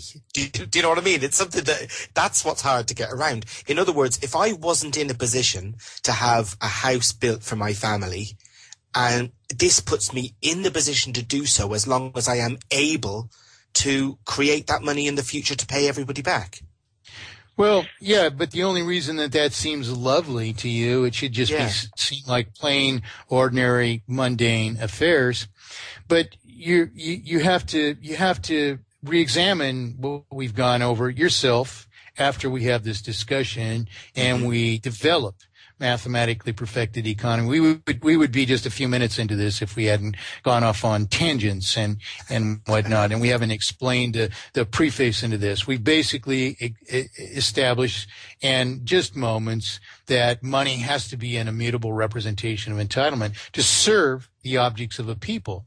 If the people are self-determined, then they would design a system to do that and just that, because if it does anything else, if it imposes any maldisposition, we deprive the people of that objective. We would never design a banking system. We already know this from what we've discussed so far. Mm-hmm. We would never, never, never design a banking system. A banking system is a parasite. It's a predatory objective which imposes itself on otherwise free societies to deprive them of their freedom and their human rights, not just a little bit, to a tremendous degree even from the beginning, but even to an ever escalating degree until it imposes terminal failure in a brief while. The first Great Depression was imposed upon the world 15 years after the Federal Reserve Act was imposed upon us. 15 years. The Federal Reserve note was made the exchange currency of the world, and in 15 years, it imposed the first Great Depression on humanity by depriving us of our right.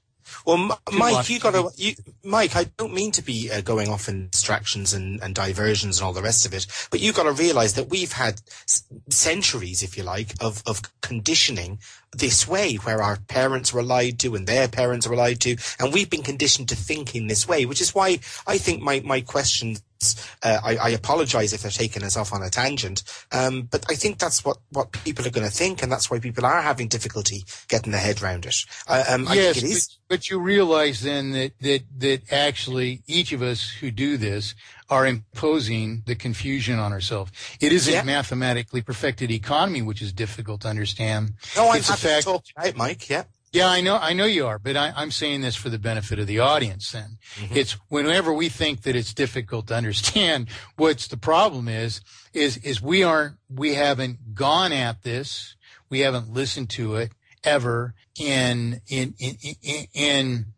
its carefully articulated terms. We keep taking these tangents ourselves.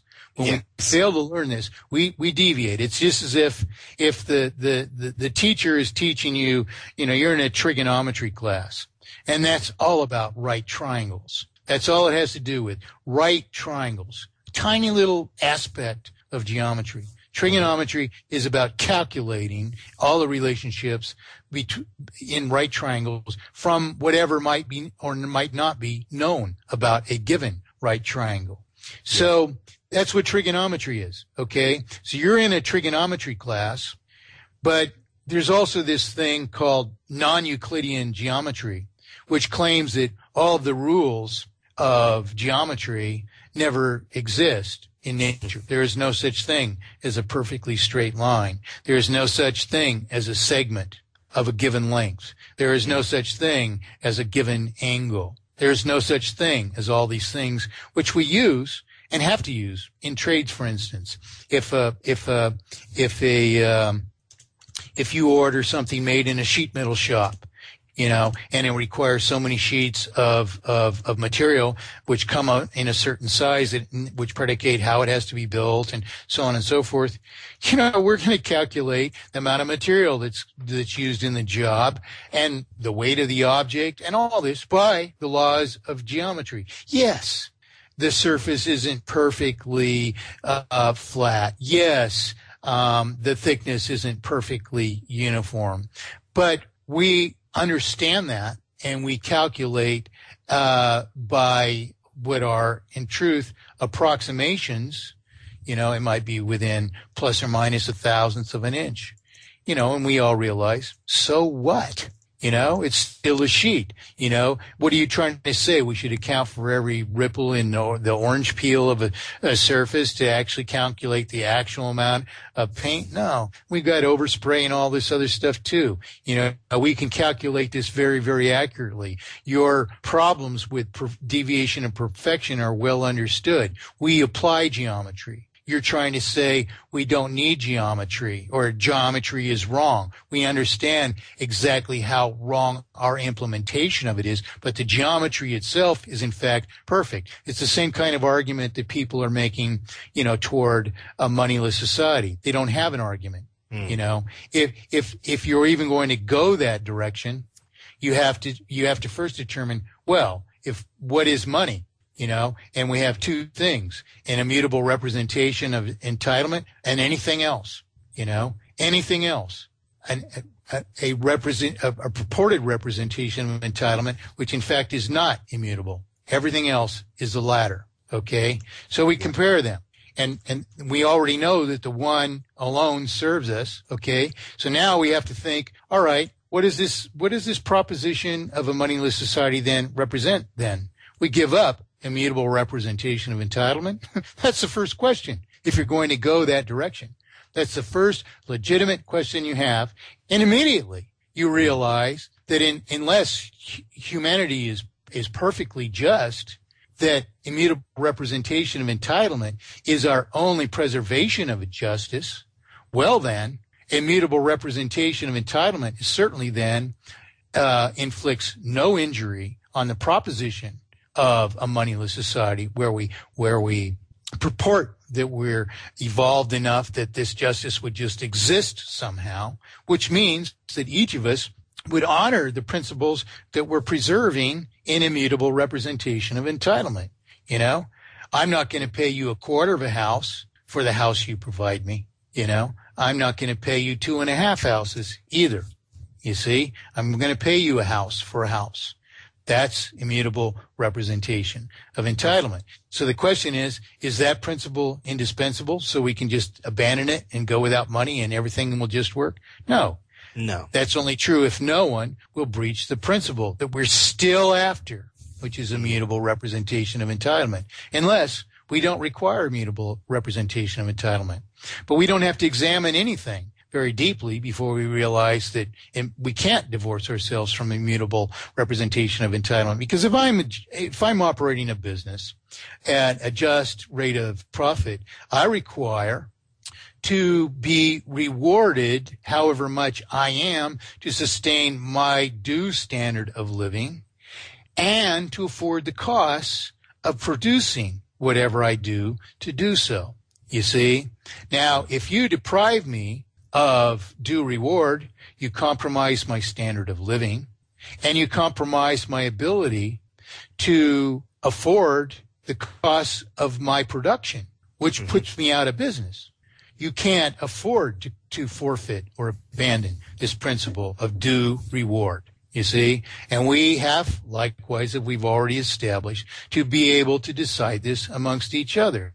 Why? Because if it costs me this much in materials to build bamboo fly rods for a living, and I have likewise to build all this machinery and I have to do all this work at a fraction of the usual wage for this, but to the highest qualities ever achieved in human history, and you compromise my due reward for production, you put me out of business because I've endeavored in a love, and I am already in a highly critical state because I build fly rods for $3,500 a rod. I have 150 hours in them, So Mike, it's all based on trust, yeah?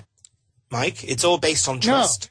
No, it's based on relative value and preserving whatever we decide between each other.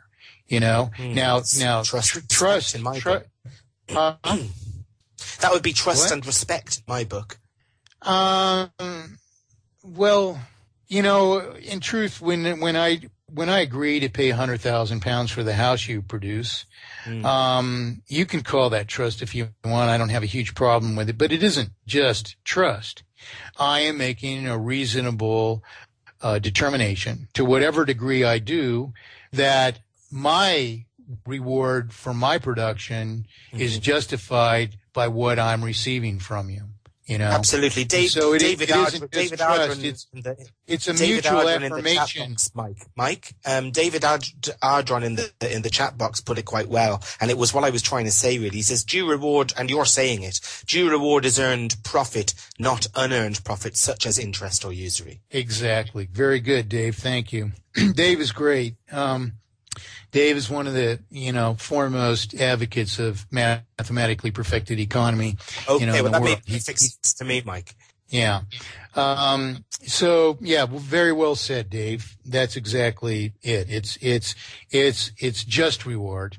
It's due. I don't really like the word profit, but that's the idea of it, of course. Yeah. It's due reward. It's not unearned taking. It's earned reward. Brilliant. You see? Yeah. And now the trust, it's not just trust, and that's why I don't like to say it's trust. It's not just trust. If you charge me $20 for a piece of bubble gum because you put a lot of work into it, I've got a couple of issues. It's like, is the improvement in that piece of bubble gum worthwhile that I spend $20 for the piece of bubble gum? The other issue, which is more mundane or basic or fundamental, is, do you really have $20 of additional effort? That's a dubious thing. Why would somebody do that? The piece of bubble gum that they produce for $20 would have to be worth that. And I have that question already. Can I chew it? And if a regular piece of bubble gum is 2 cents, is it worth 1,000 times as much for your piece of bubble gum because you have 1,000 times the effort into it? I really doubt that, So I could say I'm not trusting you, but there's a validation process that goes on when you're at the store and these perfectly tree-ripened pears are in one spot, and they're $1.99 a pound. And right next to them are these hard pears that were grown on the other side of the world and have been on a ship for a month and never ripened on the tree, and they don't have any flavor, and they're half crunchy and they're half bruised, and the skin's all mottled up and it looks like it's affected of everything. And they're $5.99 a pound. I'm looking at two things and I'm saying, all right, okay, there's the extra cost of the shipping and everything.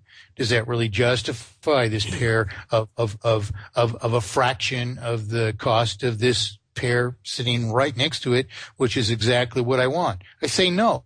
Okay. So this goes back to the question we haven't answered, which you asked about unfair prices. Competition rules these out in a truly just world. Yes. If just bankers and exploitive corporations can afford to stay in business because the corporations are closer to the purse strings of the central bank, because these people with lots of money invest in these things to make more unearned profit. They don't work for the corporation. They want a part of it. And they allow us to participate in that process to some degree, as if all of us can earn money for nothing. You see, what the truth is, the big shark in the tank eats all the other fishes. Yeah. They all go away. You see, so we get to think that it's right then by participating in it, when the fact of the matter is the escalation of falsified debt and the ownership of all things, which precipitates to purported banking, is a very plague against us. The tiny degree that we can participate in the ruse is to no effect when the big fish eats all the guppies anyway. You see? And so what you find is, the oldest generation holding on to this system with dire fright of letting go because they earn money by interest. So interest is they don't even want to hear about interest being unjustifiable. The fact is that interest is stolen more from them than they can ever benefit by holding on to the tiny bit of purported interest that they're claiming to sustain them in retired years. And we can get to that in implementation. So anyway, I've lost track now. Where were we? We're establishing that immutable representation of entitlement can only be achieved by paying and retiring principal. And we're back to the point of how money has to come into circulation. And we've identified that it only comes into circulation, it only needs to come into circulation in one circumstance, where someone who doesn't have money needs to issue what amounts then to a promissory obligation. So this was the answer to this question. What is the vehicle? There's only one vehicle, because this instance of needing money equates to a single circumstance in which somebody who doesn't have representations of entitlement because they haven't earned them or received them yet, provides a representation of entitlement to you and makes that an immutable representation of entitlement by eradicating any disposition, no interest can be paid, and by an obligatory schedule of payment which retires the principal at the rate of consumption of the related property. So there was always a one-to-one relationship between the money that remains and the property that it represents and can be acquired by it. Likewise,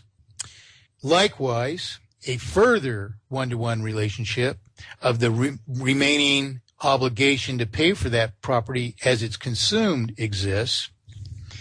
And so we have a one-to-one-to-one relationship in which the circulation always equals the remaining value of represented property and a remaining obligation to pay the circulation for the remaining value of the represented property, which is what cements the value of the money forever to whatever we have agreed it is. A $100,000 home is still a $100,000 home. At 50 years of its lifespan, it's a $50,000 home because half of its value exists if we determine consumption linearly. But we're using linear as an example in our discussion so that we understand all these things. So now we have several things. We have that the only vehicle, the only thing that represents money when it needs to be created is a promissory obligation,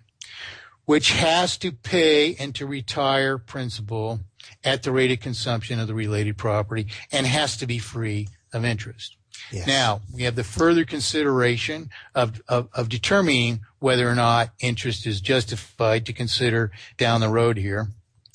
And we have a whole system here now in which all the facts at hand make this inherently a promissory obligation. We're not deciding it has to be a promissory obligation. The facts at hand determine that it has to be a promissory obligation. You don't have reward or representations of entitlement for production that you've rendered. All right? So you're providing a promise to deliver so much of your production for the production that you receive. You are the obligor in a promissory obligation to the creditor, and the promissory obligation is the immutable representation of entitlement. Right. So in truth, we have mathematically perfected economy just this quickly, despite even the tangents that we've pursued. we have a fact of a single state. Yeah, I'm saying that tongue in cheek as well, but I'm a little disappointed that we couldn't go directly at it, because I had hopes that in 5 minutes we would already be at mathematically perfected economy and you wouldn't even realize it yet. But here we are in a fraction of a show, just nonetheless, we're there despite the tangents. Okay, so already. Well, Mike, also I want to put across now is that twice during this show you've broken up loads for me, and I was asking in the chat room whether they could hear you properly, and people could. So I'm presuming it's my Skype. And remember, I said before the show that we were going to have a few problems, and if we did, it would be my Skype that would do it. Yeah, I understand that. Okay, so that we can get up for me as well. So right. Okay, well, you're actually talking, but Mike, you're talking quite a lot. So what I'm going to say, and therefore you're breaking up more for me than I am for you. So what I'm going to say is I'm going to put on a tune, and we're going to re-establish our connection. Vin is already ready there to re-establish the connection for us, because we're obviously breaking up, even though great. the I'm listeners... good for that, but I doubt that's going to help. But go ahead. Well, fingers crossed that it does, Mike, okay? So hopefully Vin is ready with a tune. I'm hoping for a bit of Alternative Ulster by Stiff Little Fingers. Grab a beer.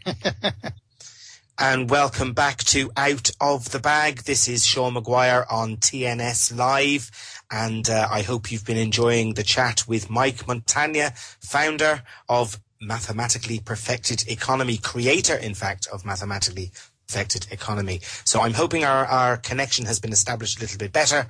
And Mike, shall we continue?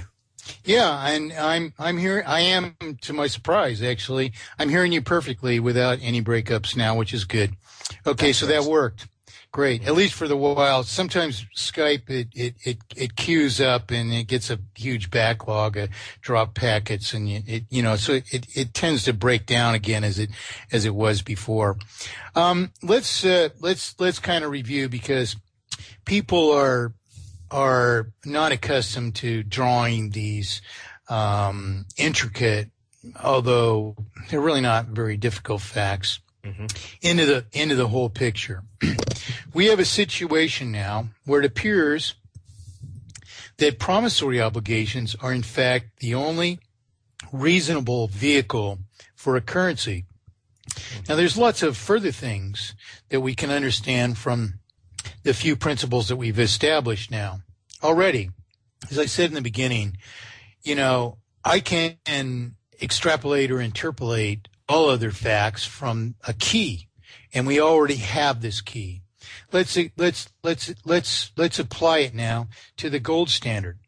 We have a problem. Immediately, we see that we have a problem. You're suddenly a monetary genius, because you understand that our affairs can only be sustained by promissory obligations. First of all, gold is not a promissory obligation. Second of all, it exists in a relatively it actually exists in a finite quantity, and we have a relatively finite quantity of it.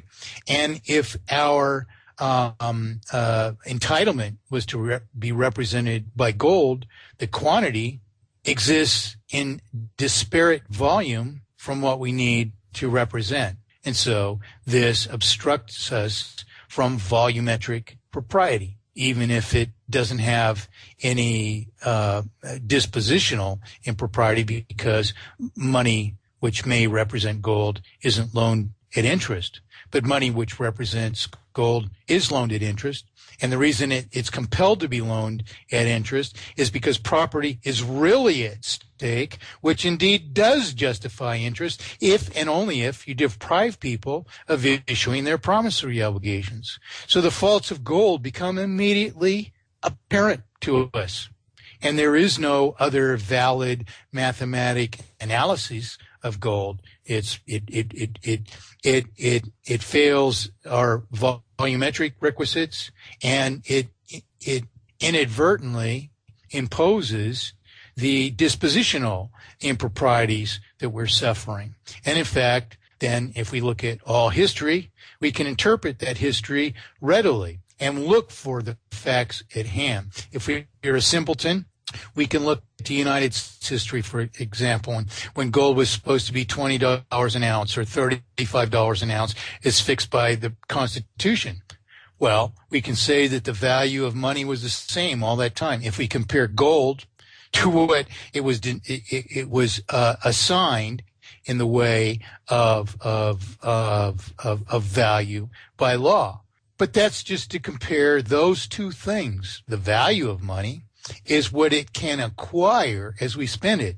And when you have a finite volume of money, and we have human history involving expanding populations and increasing productivity per capita and a capacity to sustain higher standards of living, but you have the same currency that only at one time sustained a given standard of living, obviously you can't sustain that. You're depriving people of representations of entitlement. They can't spend them then if you adhere to the gold standard, because they can't acquire them. So we don't sustain that prosperity, and that's the very reason that every country which ever had the gold standard abandoned it, because it required a greater circulation. And we look at the papers in history, and we discover inevitably Benjamin Franklin's paper, for example, Nature and Necessity of a Paper Currency, in which he observes this very fact, that when they increased their circulation above the gold and silver coin that they had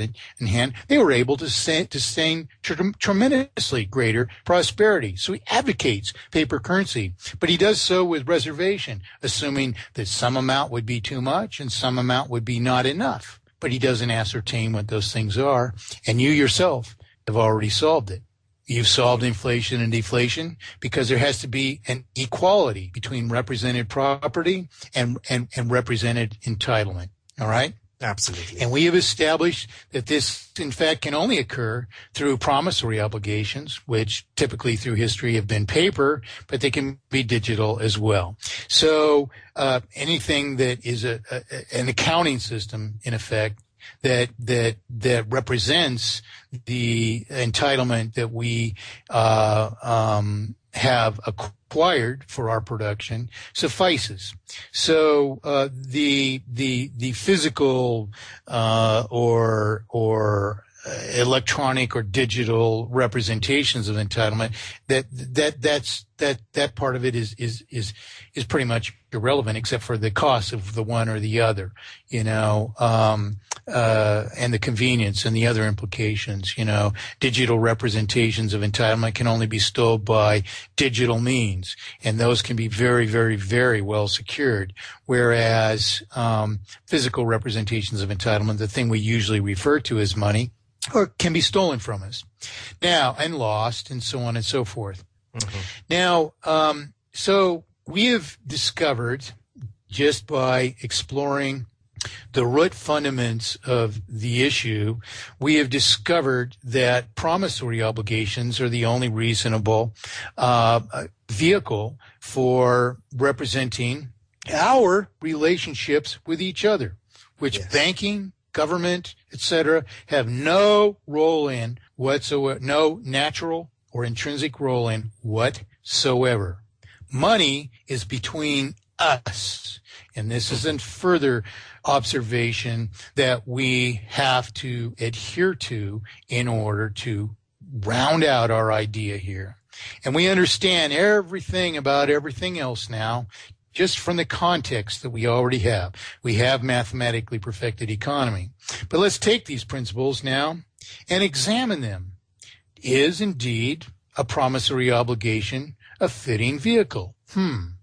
There's a very important thing for us to consider. All right. So now, if I raise chickens and you raise feed, as in my parable of perfect economy, mm-hmm. and I offer you to provide you 2,000 chickens for the additional feed I'm asking you to grow for and provide for me as I double my production. And you see that I've built the additional barn to raise these chickens. Indeed, I've got all the brood stock and they're all healthy, and I've really proven that I can do this very well. All I need is additional feed. You can grow it, and 2,000 chickens is going to be a lot of reward for you. It's going to feed, your family and many other families for a year, which means you're going to be able to trade a lot of these chickens for other things. Okay, so I provide you a promissory obligation. I say, Sean, I will deliver you 2,000 chickens at the end of October if in June, you deliver me so many bushels at first, and in July and August and September, I will need these many bushels of further feed, and this amount in total, but those amounts at those times so that I can feed my chickens as we go. And if you will provide me this feed, I will give you 2,000 chickens. And you find that, that this, in fact, is, you run your plow for 3 days over a field that you haven't even used before, but it's your property. You're going to expand your own production. You buy an extra plow and you put your son at that, and you pay him some of the chickens for doing this. And so you have this note for 2,000 chickens, and you go to the mercantile store and you buy this plow. You buy an extra horse for your your son to run. And you buy him a new pair of boots, and, when you have a certain number of other tools that you purchase. And each time you write a note against the note that I provided you. You say, Mike Montagne has promised to deliver me 2,000 chickens. Will you take 400 chickens for this, and 200 chickens for that, and 25 chickens for this, and 1 chicken for that, and so on and so forth. And you write these different notes against your note. Each time you do so, you write on the back of it how many chickens you've pledged to someone else based on the value of this note. And at the end of October, the appointed time to deliver the chickens, these people come with their notes issued by Sean Maguire against the note that I issued, Mike Montagne issued. And they come and they collect their chickens. So we're examining how a promissory obligation works here in nature. And what has happened? I issued you a promissory obligation for 2,000 chickens, and it had a value of 2,000 chickens, so long as it can be enforced upon me. If I'm some deviant character, a criminal against the rest of us, I'm not receiving this feed to sell my chickens elsewhere, and collect the profit from that and not deliver them to you at all. This can be enforced upon me. You hang me on the nearest tree if I screw you, So, and I mean, that's right. That's justice, If I enter into these agreements and I intend not to, contracts are enforceable. And that's why we engage in government, to make our relationships that we agree to enforceable. If I make a commitment to you and I receive from you and I don't fulfill that commitment, I've committed a crime against you. And this is a vital part of our civil law, and our right to monetary justice depends upon it as well, obviously. So now, what's happened with these promissory obligations is when I issued you this 2,000 chicken note, it's worth 2,000 chickens because it's a commitment to deliver 2,000 chickens. And when that commitment is fulfilled, when I deliver 2,000 chickens to each of these people that you issued notes and the remainder to you, okay, how much is that note worth any longer? None. Well, it's been fulfilled. It's a promise to fulfill that obligation one time and one time only. Whose property is the fulfilled note? Well, it doesn't matter. I could hold it. You could hold it. We could both have copies of it. Doesn't matter. But it's a representation which is null and void of any further value whatsoever. So there's no use afterwards to that. Pardon? To that note. So there is no use anymore. It's merely a record. It's merely a record which is itself establishes that it has no value, remaining value whatsoever. So what has happened here?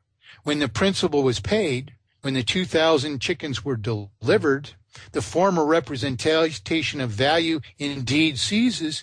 So lo and behold, when we examine a promissory obligation in natural conditions where we're not exploited by banking or whatever, we indeed find that its natural life cycle is indeed to retire when the principal is paid. So it fits our necessary model exactly to the minute detail without. Well, can I ask a question, Mike? Mike, can I ask a question? Never. Well, what if I take that promissory note for the 2,000 chickens, which I'm able to spend a chicken at a time wherever it is I go? What if the other person does not want chickens? I know I'm being facetious here, but that's a good question. That's a good question. Okay, that's a good question because you're actually at a middle tier level and of let's say convenience or universal solution. We understand now that a promissory obligation fits our model perfectly, but the truth of the matter is, in order for it to suffice to answer the question that you've just asked, and that's a really good question, and it fits perfectly with this progress through this introduction to mathematically perfected economy, which we already have mathematically perfected economy, because we have an eradication of maladisposition and we have a singular solution for volumetric impropriety fulfilled by promissory obligations retired at the rate of consumption of the related property. All right? Now, what you're asking is the next thing. If we issued our promissory obligations denominated in our own production, we have the issue that you've just asked about. So that's a perfect question. What is the problem with promissory obligations to deliver our own production explicitly is if I raise chickens, you don't want $100,000 worth of chickens for your $100,000 home. You know, this is a problem that barter has as well. If you go to the market with a goat and 3 sheep and you want a herd dog, the person that wants a goat and 3 sheep isn't going to be the person that has the herd dog that you want. So you've got to go around the market trying to line up intermediate trades where somehow or another, and this is a lot of effort, but somehow or another you can arrange to off the goat and 3 sheep to someone else, or one of the sheep and 2 of the other sheep and the goat to all different places, and somehow cycle that through that market until by trade after trade after trade, you can arrange to get a herd dog from somebody who has no interest in further sheep and a goat at all. They have more than they need. So now, so your question is vital to a modern economy. What if they don't want chickens? Well, now, suppose, just for the sake of mathematic simplicity, I consider my chickens, what I need for them to justify my work, I consider the value of a chicken as I provide them, which is killed and at least plucked, for example, and gutted, provided as a whole chicken harvested. I consider the value to be $1 per chicken.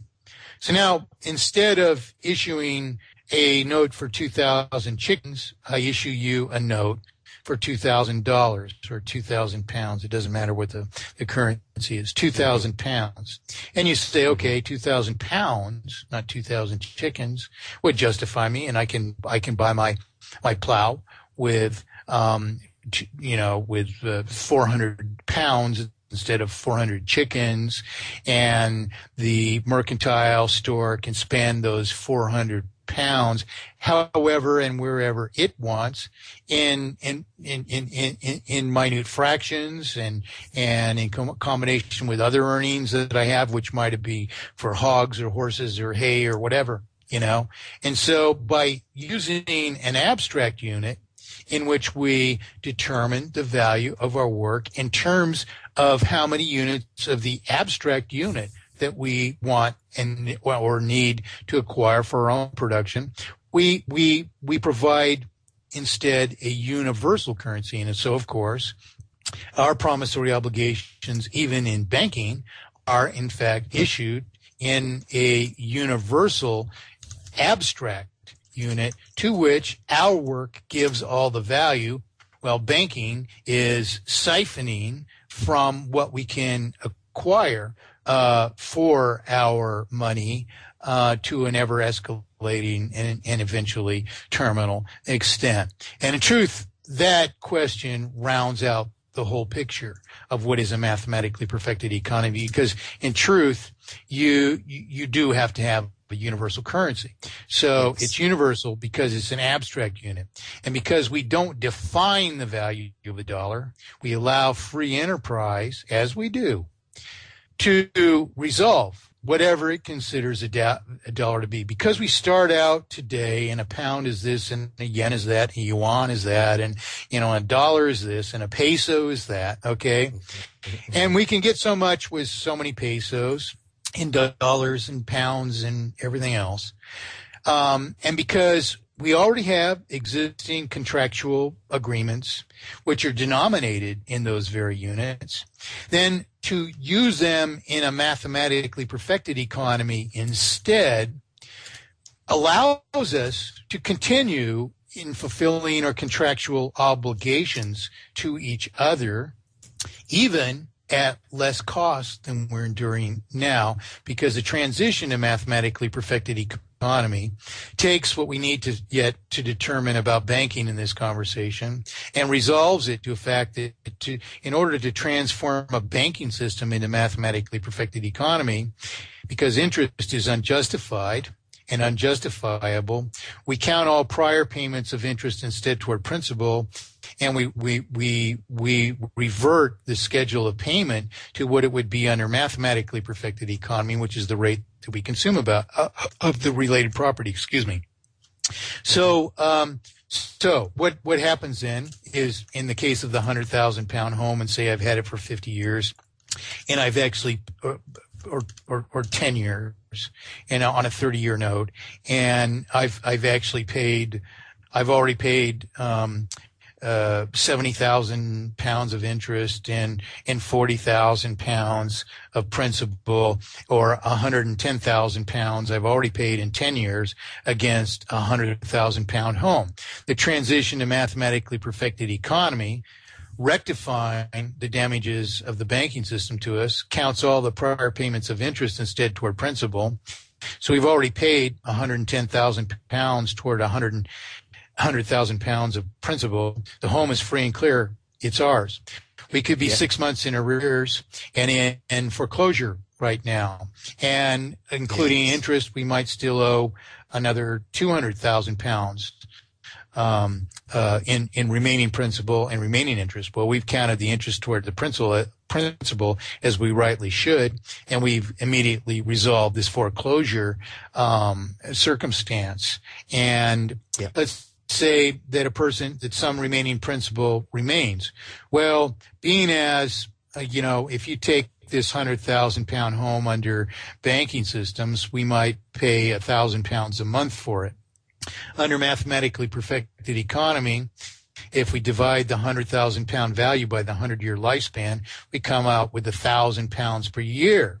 1,000 pounds per month under banking, 1,000 pounds per year under mathematically perfected economy, or 83 pounds per month.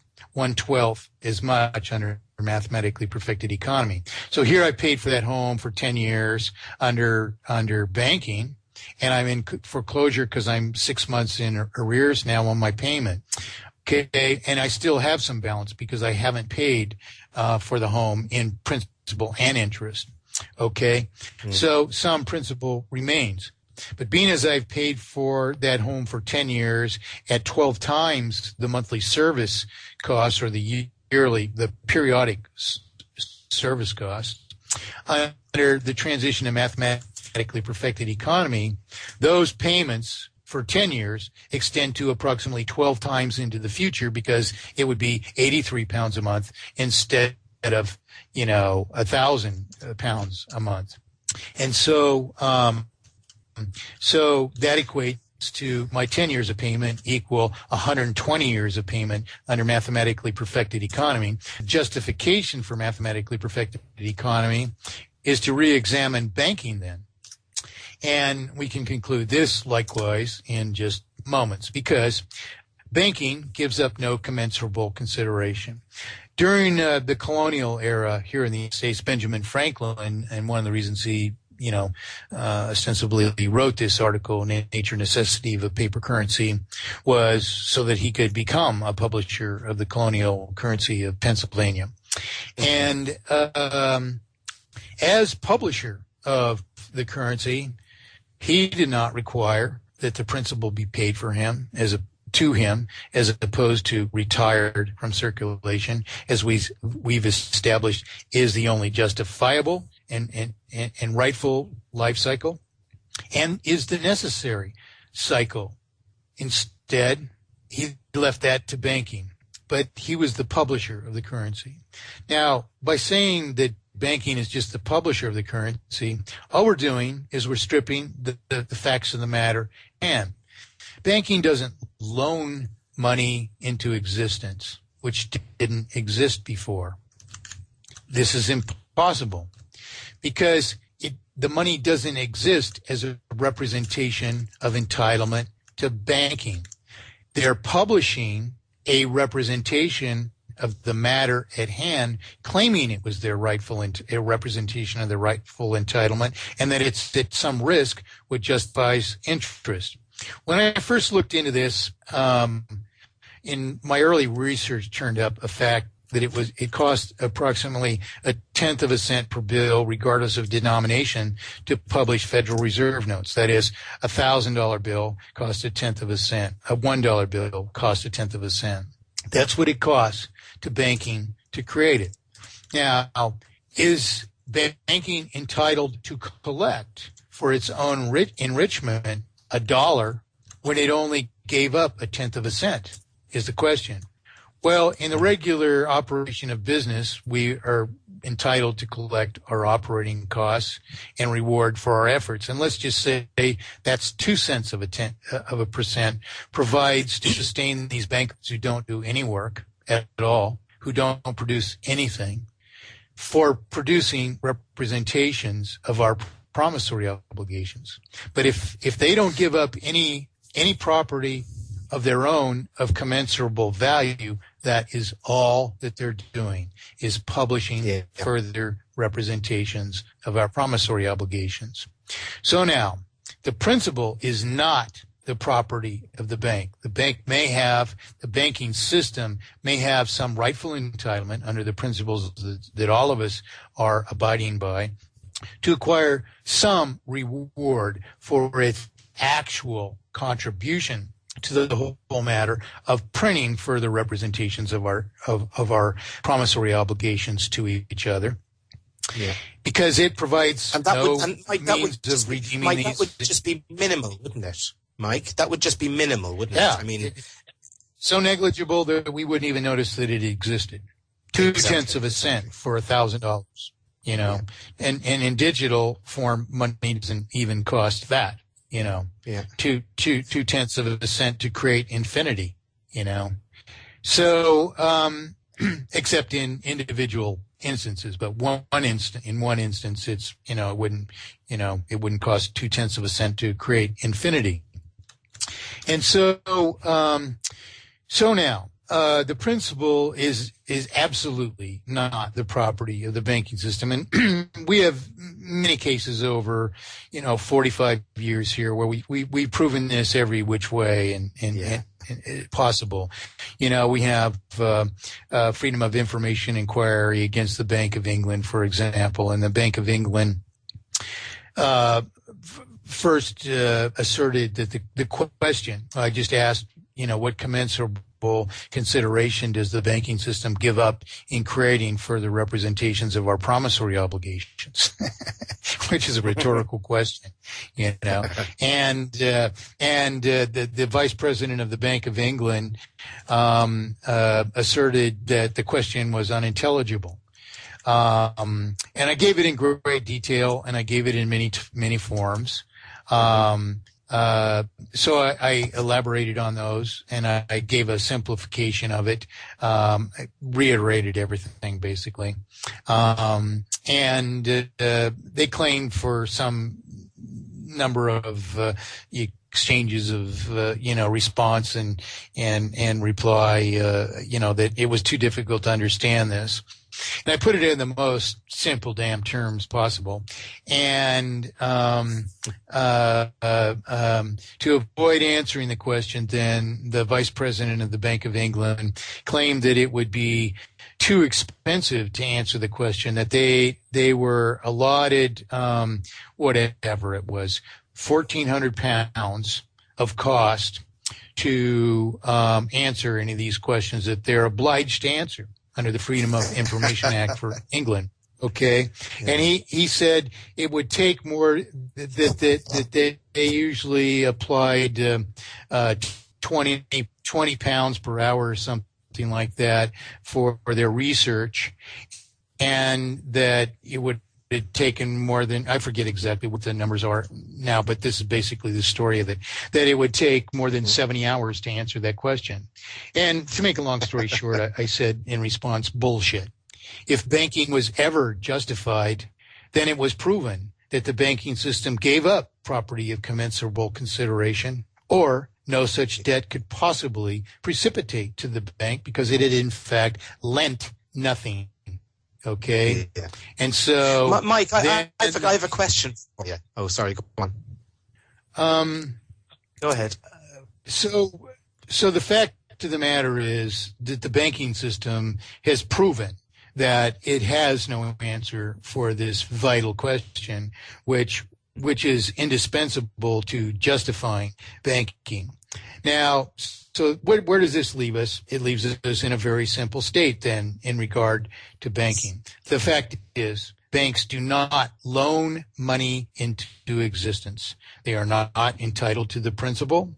The rightful life cycle of the principal, as we understand from our examination of promissory obligations, is to retire principal. The banking system provides not to redeem these promissory obligations in its own property, which it produces none of which is an obvious thing. So the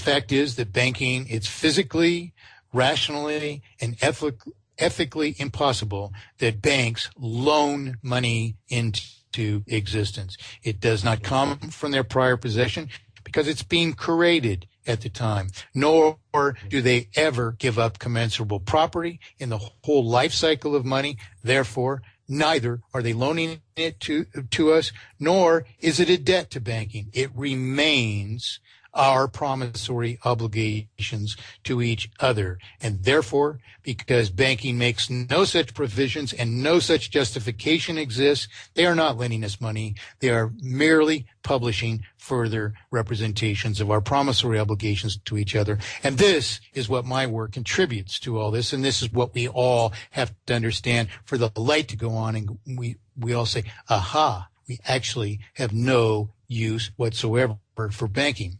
But then let's understand its crime. We already understand, because I've explained this, that the obfuscation, this falsification of debt to banking, holds that rightful property of the banking system is at risk. They have no property at risk. If it costs 1/10 of a cent to issue a brand new $1,000 bill, they have 1/10 of a cent at risk.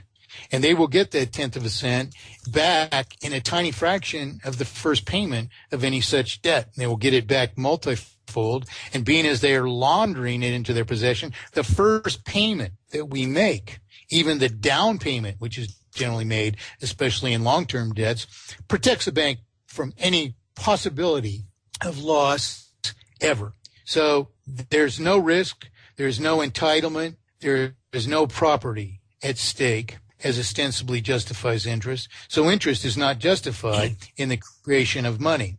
Now the question is then, would interest be justified after banking takes money from us and launders it into its possession? Well, absolutely not, because it's done this by illegitimate means. So if we assume that if we borrow existent money from banking at interest that it's justified, we're wrong, because that money would never precipitate to banking if it weren't for this obfuscation. And we're likewise wrong because we're forgetting that we have a right to issue our promissory obligations free of exploitation, which suffices to create the money that's needed for the further need for representation, which exists and requires a further representation of money. If you use the same money over and over dedicated to multiple debts, it still comes back to resolve the same things, but it's only one instance of money and it only can sustain so many things. Mm-hmm. What we require is a representation of entitlement for every case where we don't have one, and that always comes into existence as a promissory obligation, and we are the issuers of the promissory obligations.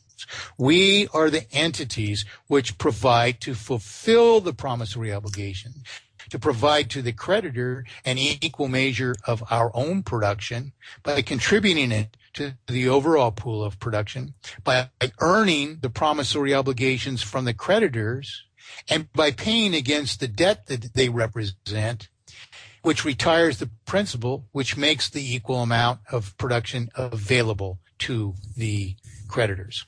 And that's Brilliant. how the cycle is fulfilled. And it's the only way that the cycle is properly and justly fulfilled. So there is mathematically perfected economy. Mike, you have it in a nutshell, and that's fantastic. And it was a long nutshell, obviously. It's nearly a 3-hour show. In the last 10 minutes, I want you to answer a question for me. I now understand.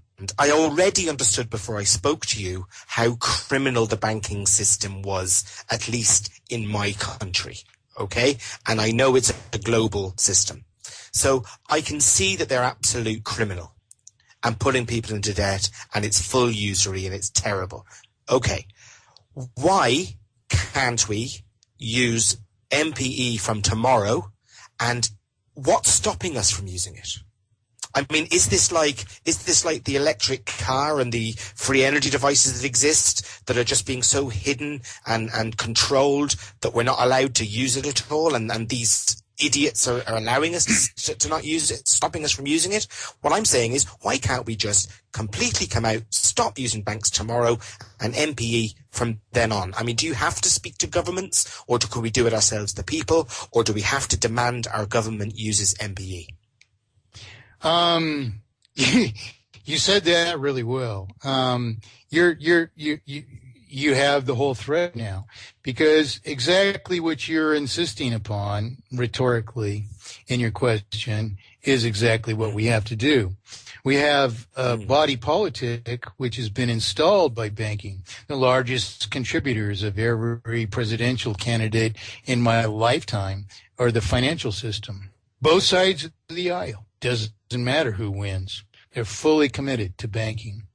Government won't even entertain these questions. Government can't answer our questions of the integrity of banking.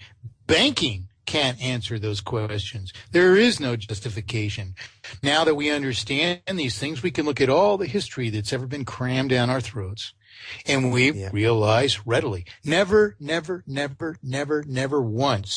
in our lifetimes have we ever heard a true justification of banking. Austrian economists shrugged their shoulders and threw up their hands, and they said, well, who would ever loan us money if it weren't subject to interest? Well, the whole question depends on a lie. What do you mean, loan us money? Did all this money always exist? How was it created? Trace it back to its root, and you find the problem immediately. And the whole thing was imposed upon us to perpetrate this crime of terminal dispossession and dysfunctionality. So, yes, we have to insist, because our governments will not represent us. We have to insist this. And this is what this amendment for mathematically perfected economy and absolute consensual representation is. In this amendment, which is an amendment that you adopt as a sovereign individual. When you sign this, if you read it and you study it, and its introduction indicates this, when you sign this, you're declaring as an individual and as a sovereign individual, therefore, that you will settle for nothing else. You are giving government no alternative whatsoever but to meet our deadline of adoption by December 21st, okay. Mike, I want to 2013. Wait a minute. I'm not finished with answering I want to put this to you. Oh, okay. You're also saying you are declaring and proving your right. You are also declaring and proving, because the amendment is the language which proves all these things we've just discussed.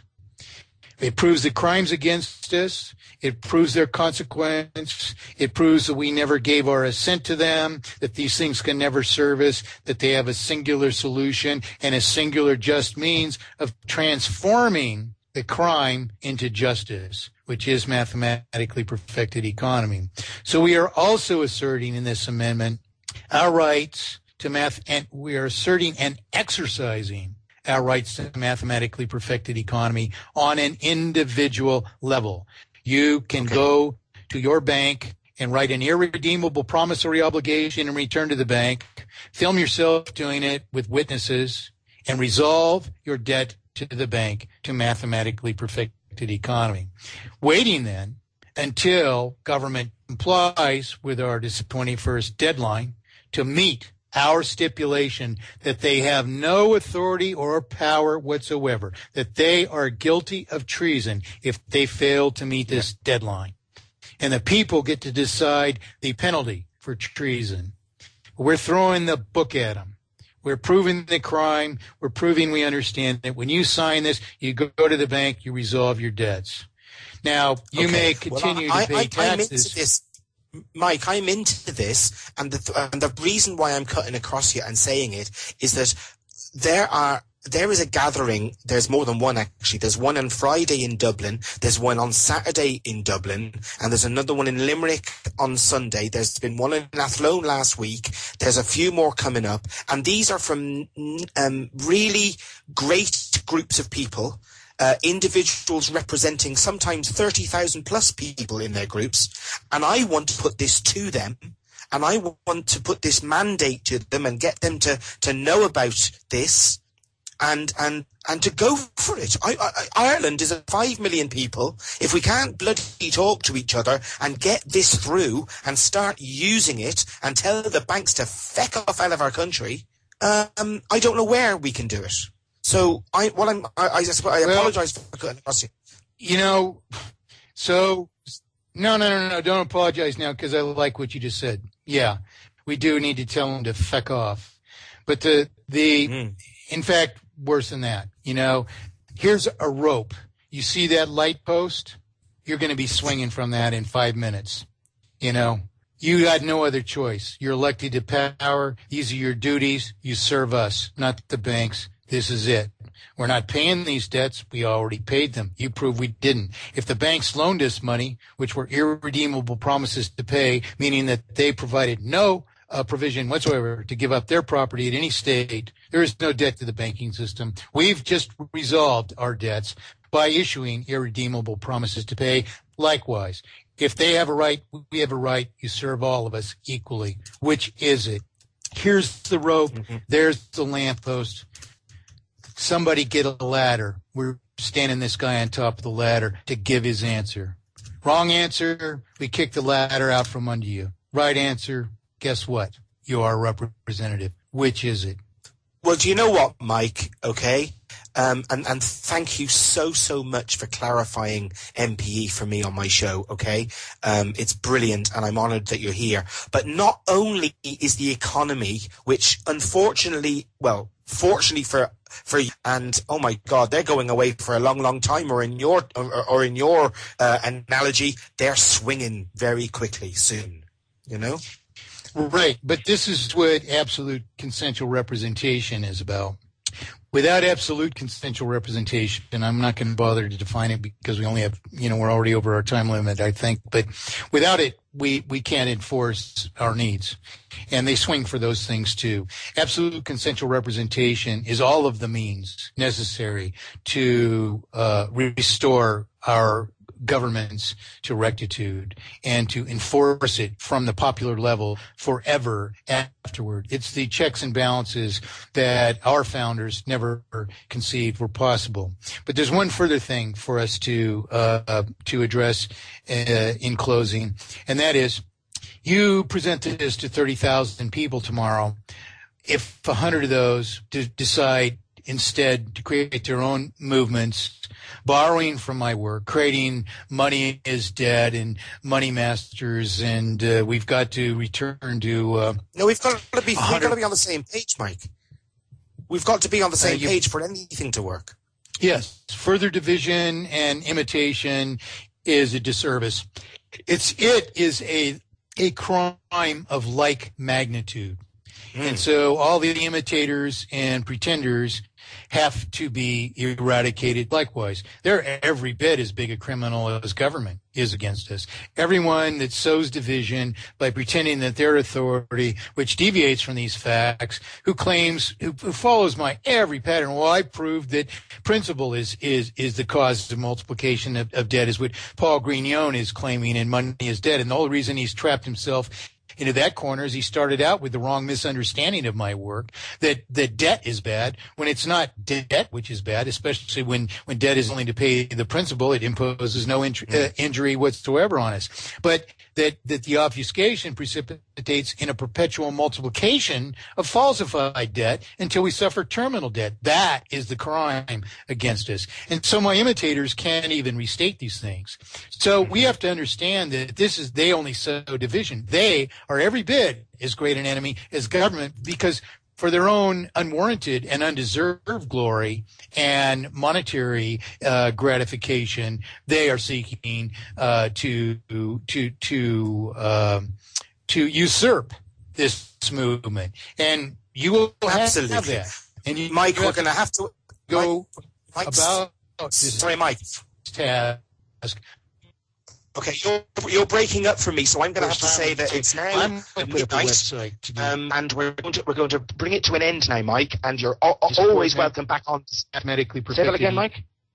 Sorry, say that again. Going to happen, that we're going to do it. So from Out of the Bag, from Sean Maguire, from Mike Montagne, I want to say we're going to do it. Good night to you all. Thank you very much for listening. We're going to finish with TV Smith and It's Expensive Being Poor.